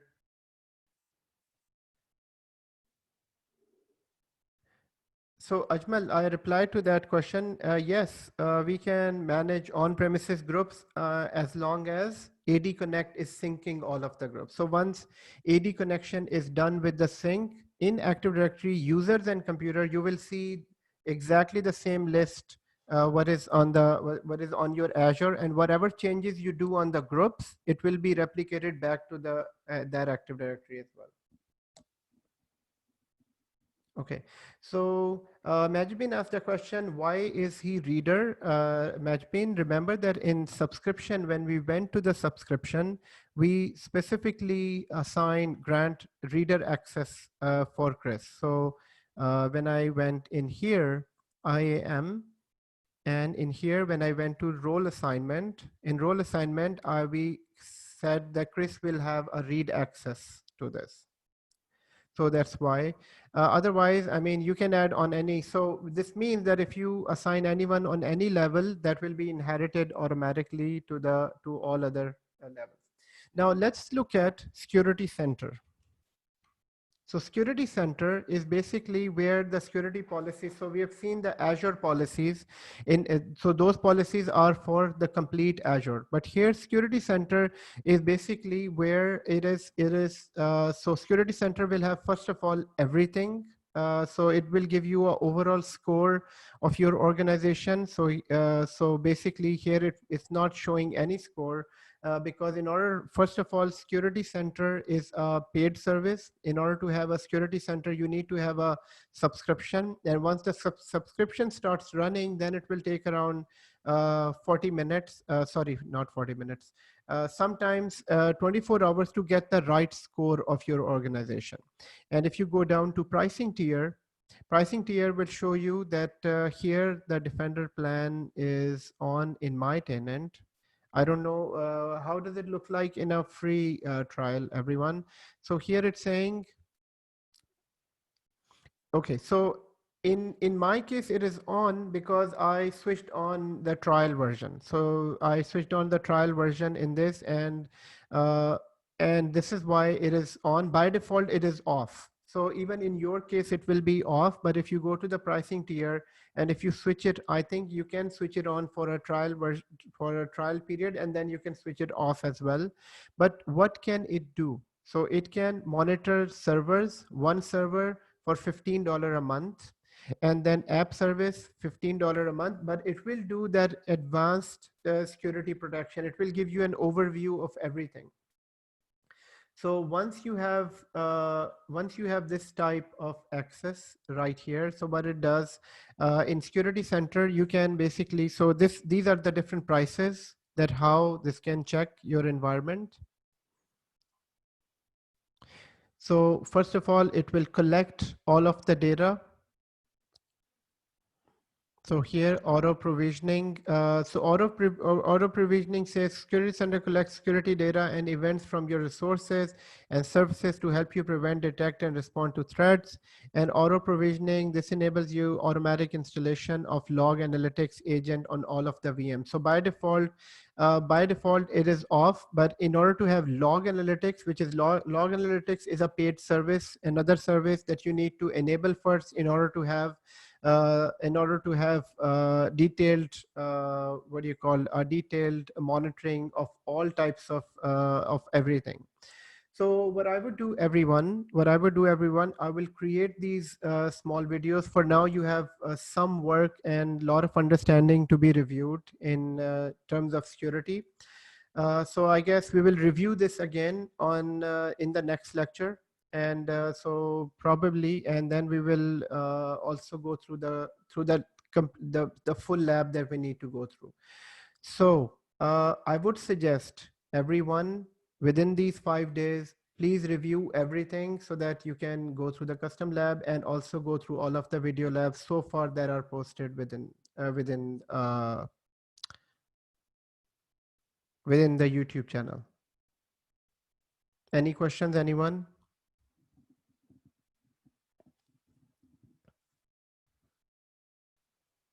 Everyone is gone. Oh, no. No, I'm here. we're here. Okay. Okay. Okay. Okay, Majbin is saying that I said I will explain app services in today's class. App services? Oh, you mean the review of app services?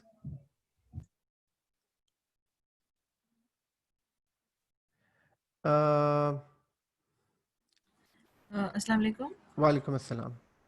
Yeah, so the labs were shared last week, right? So you told in one of the labs, like you will explain everything in detail about app services and how they are working and all that. We just had to practice app service. Oh, yes, So yes. So, yeah, so that I said in the video for all of the other users who are not taking the training. Remember that we discussed all of the app services in detail within our class? Or is there any specific questions that you want to ask about app services? I mean, I can go overview as well.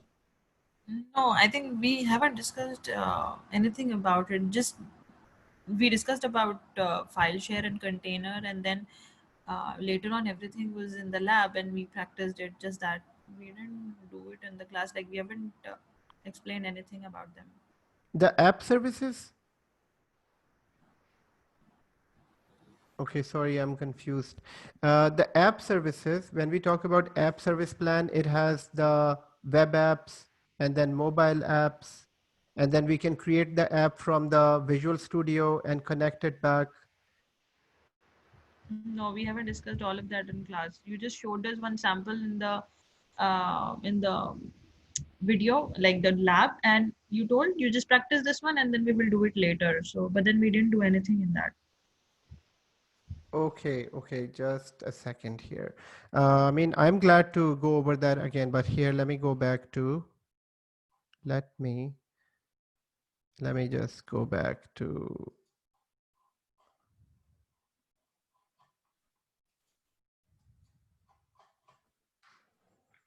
okay, so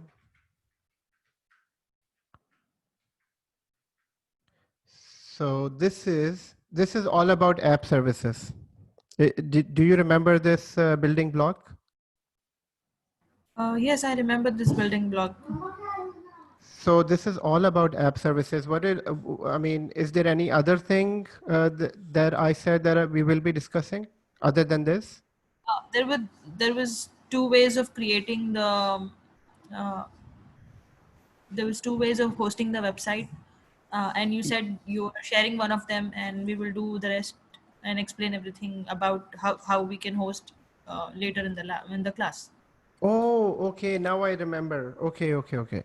So yes. So in app service, we can, so this is, since this is a PaaS service, right? And in PaaS service, we can host a website. So let me show you here. And the other way around to host the app service is by IS. I think if I'm not wrong, this is what actually the question is. If I go to app service here, and please correct me if I'm wrong, because I just tend to try to answer the question, and sometimes I just go off-road explaining. But if it is not the right answer, then let me know. You can stop me anytime. Okay. So in app service, we create an app service to host a website. We can create an app service to host a website, and in app service, once we create it, there are slots available. So by default, there is one slot, and then we can host a website. And how many ways we can host a website? We can host a website right from a container, or and upload the website, and there is a full video on this where you can host a website. The other way to host the website is create a VM and then install IAS service on the VM and then host a website right from there. So that's the other way. But for that, that doesn't go from the app service plan. This goes from the VM. So first of all, we need to create a VM. So VM we already have. I can log into that VM and then install IAS service on the VM and then copy the website and host it. So here I can connect to that VM.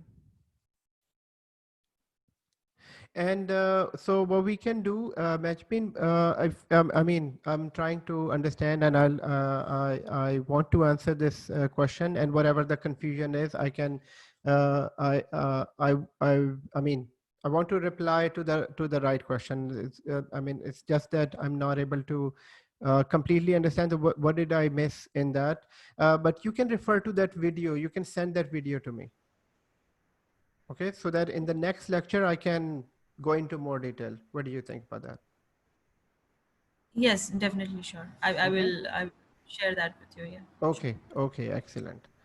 So everyone, any other questions? So far we have so many things, and the custom lab will be really difficult for the people who have not completed the labs.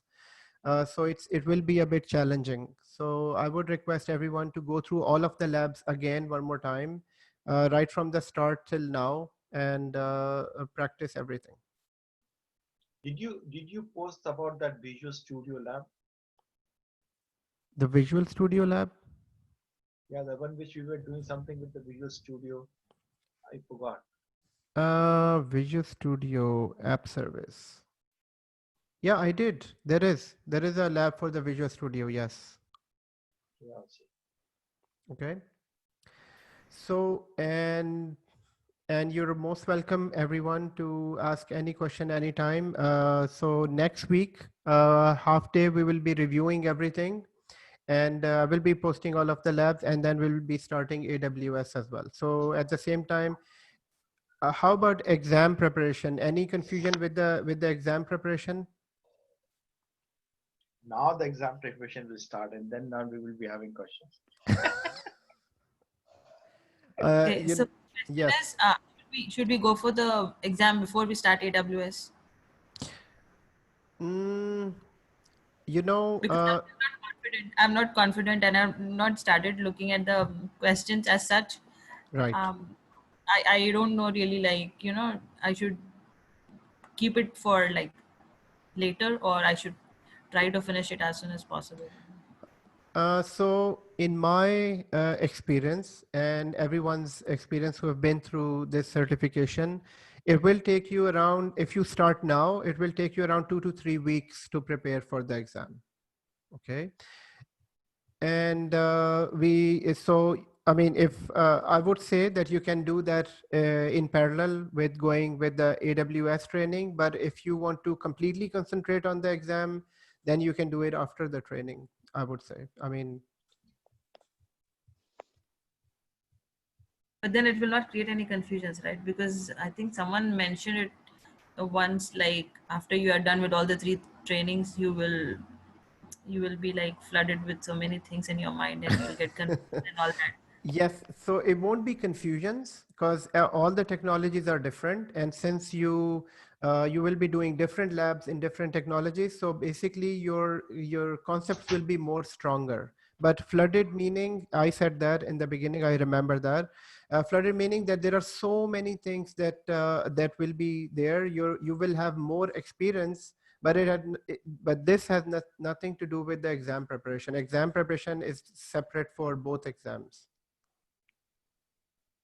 Okay, perfect. Then I'll do it later. Right. So any other suggestion, anyone for the exam None. preparation or the people who are working on exam? Yes, Riaz. So thank you. I'm not.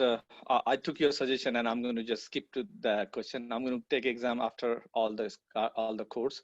But Okay. I have a request Yes. that you said that you will be starting AWS next week. Is going to be on Friday or Saturday? That's part one question. I have part two also. I think we discussed that in the beginning, and most of the people, they have already scheduled their time, and it will be the same timing, Friday No, no, no, evening no, and no. Saturday. Yeah. I mean, I'm not asking for the change of time or Okay. anything. Okay. All I'm asking that is it Friday or Saturday? We, Because you said you're going to.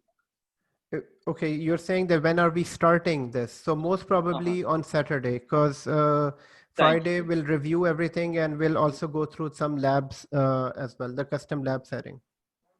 Perfect. And one's request is, would you be able to, if it's too much for you, never mind.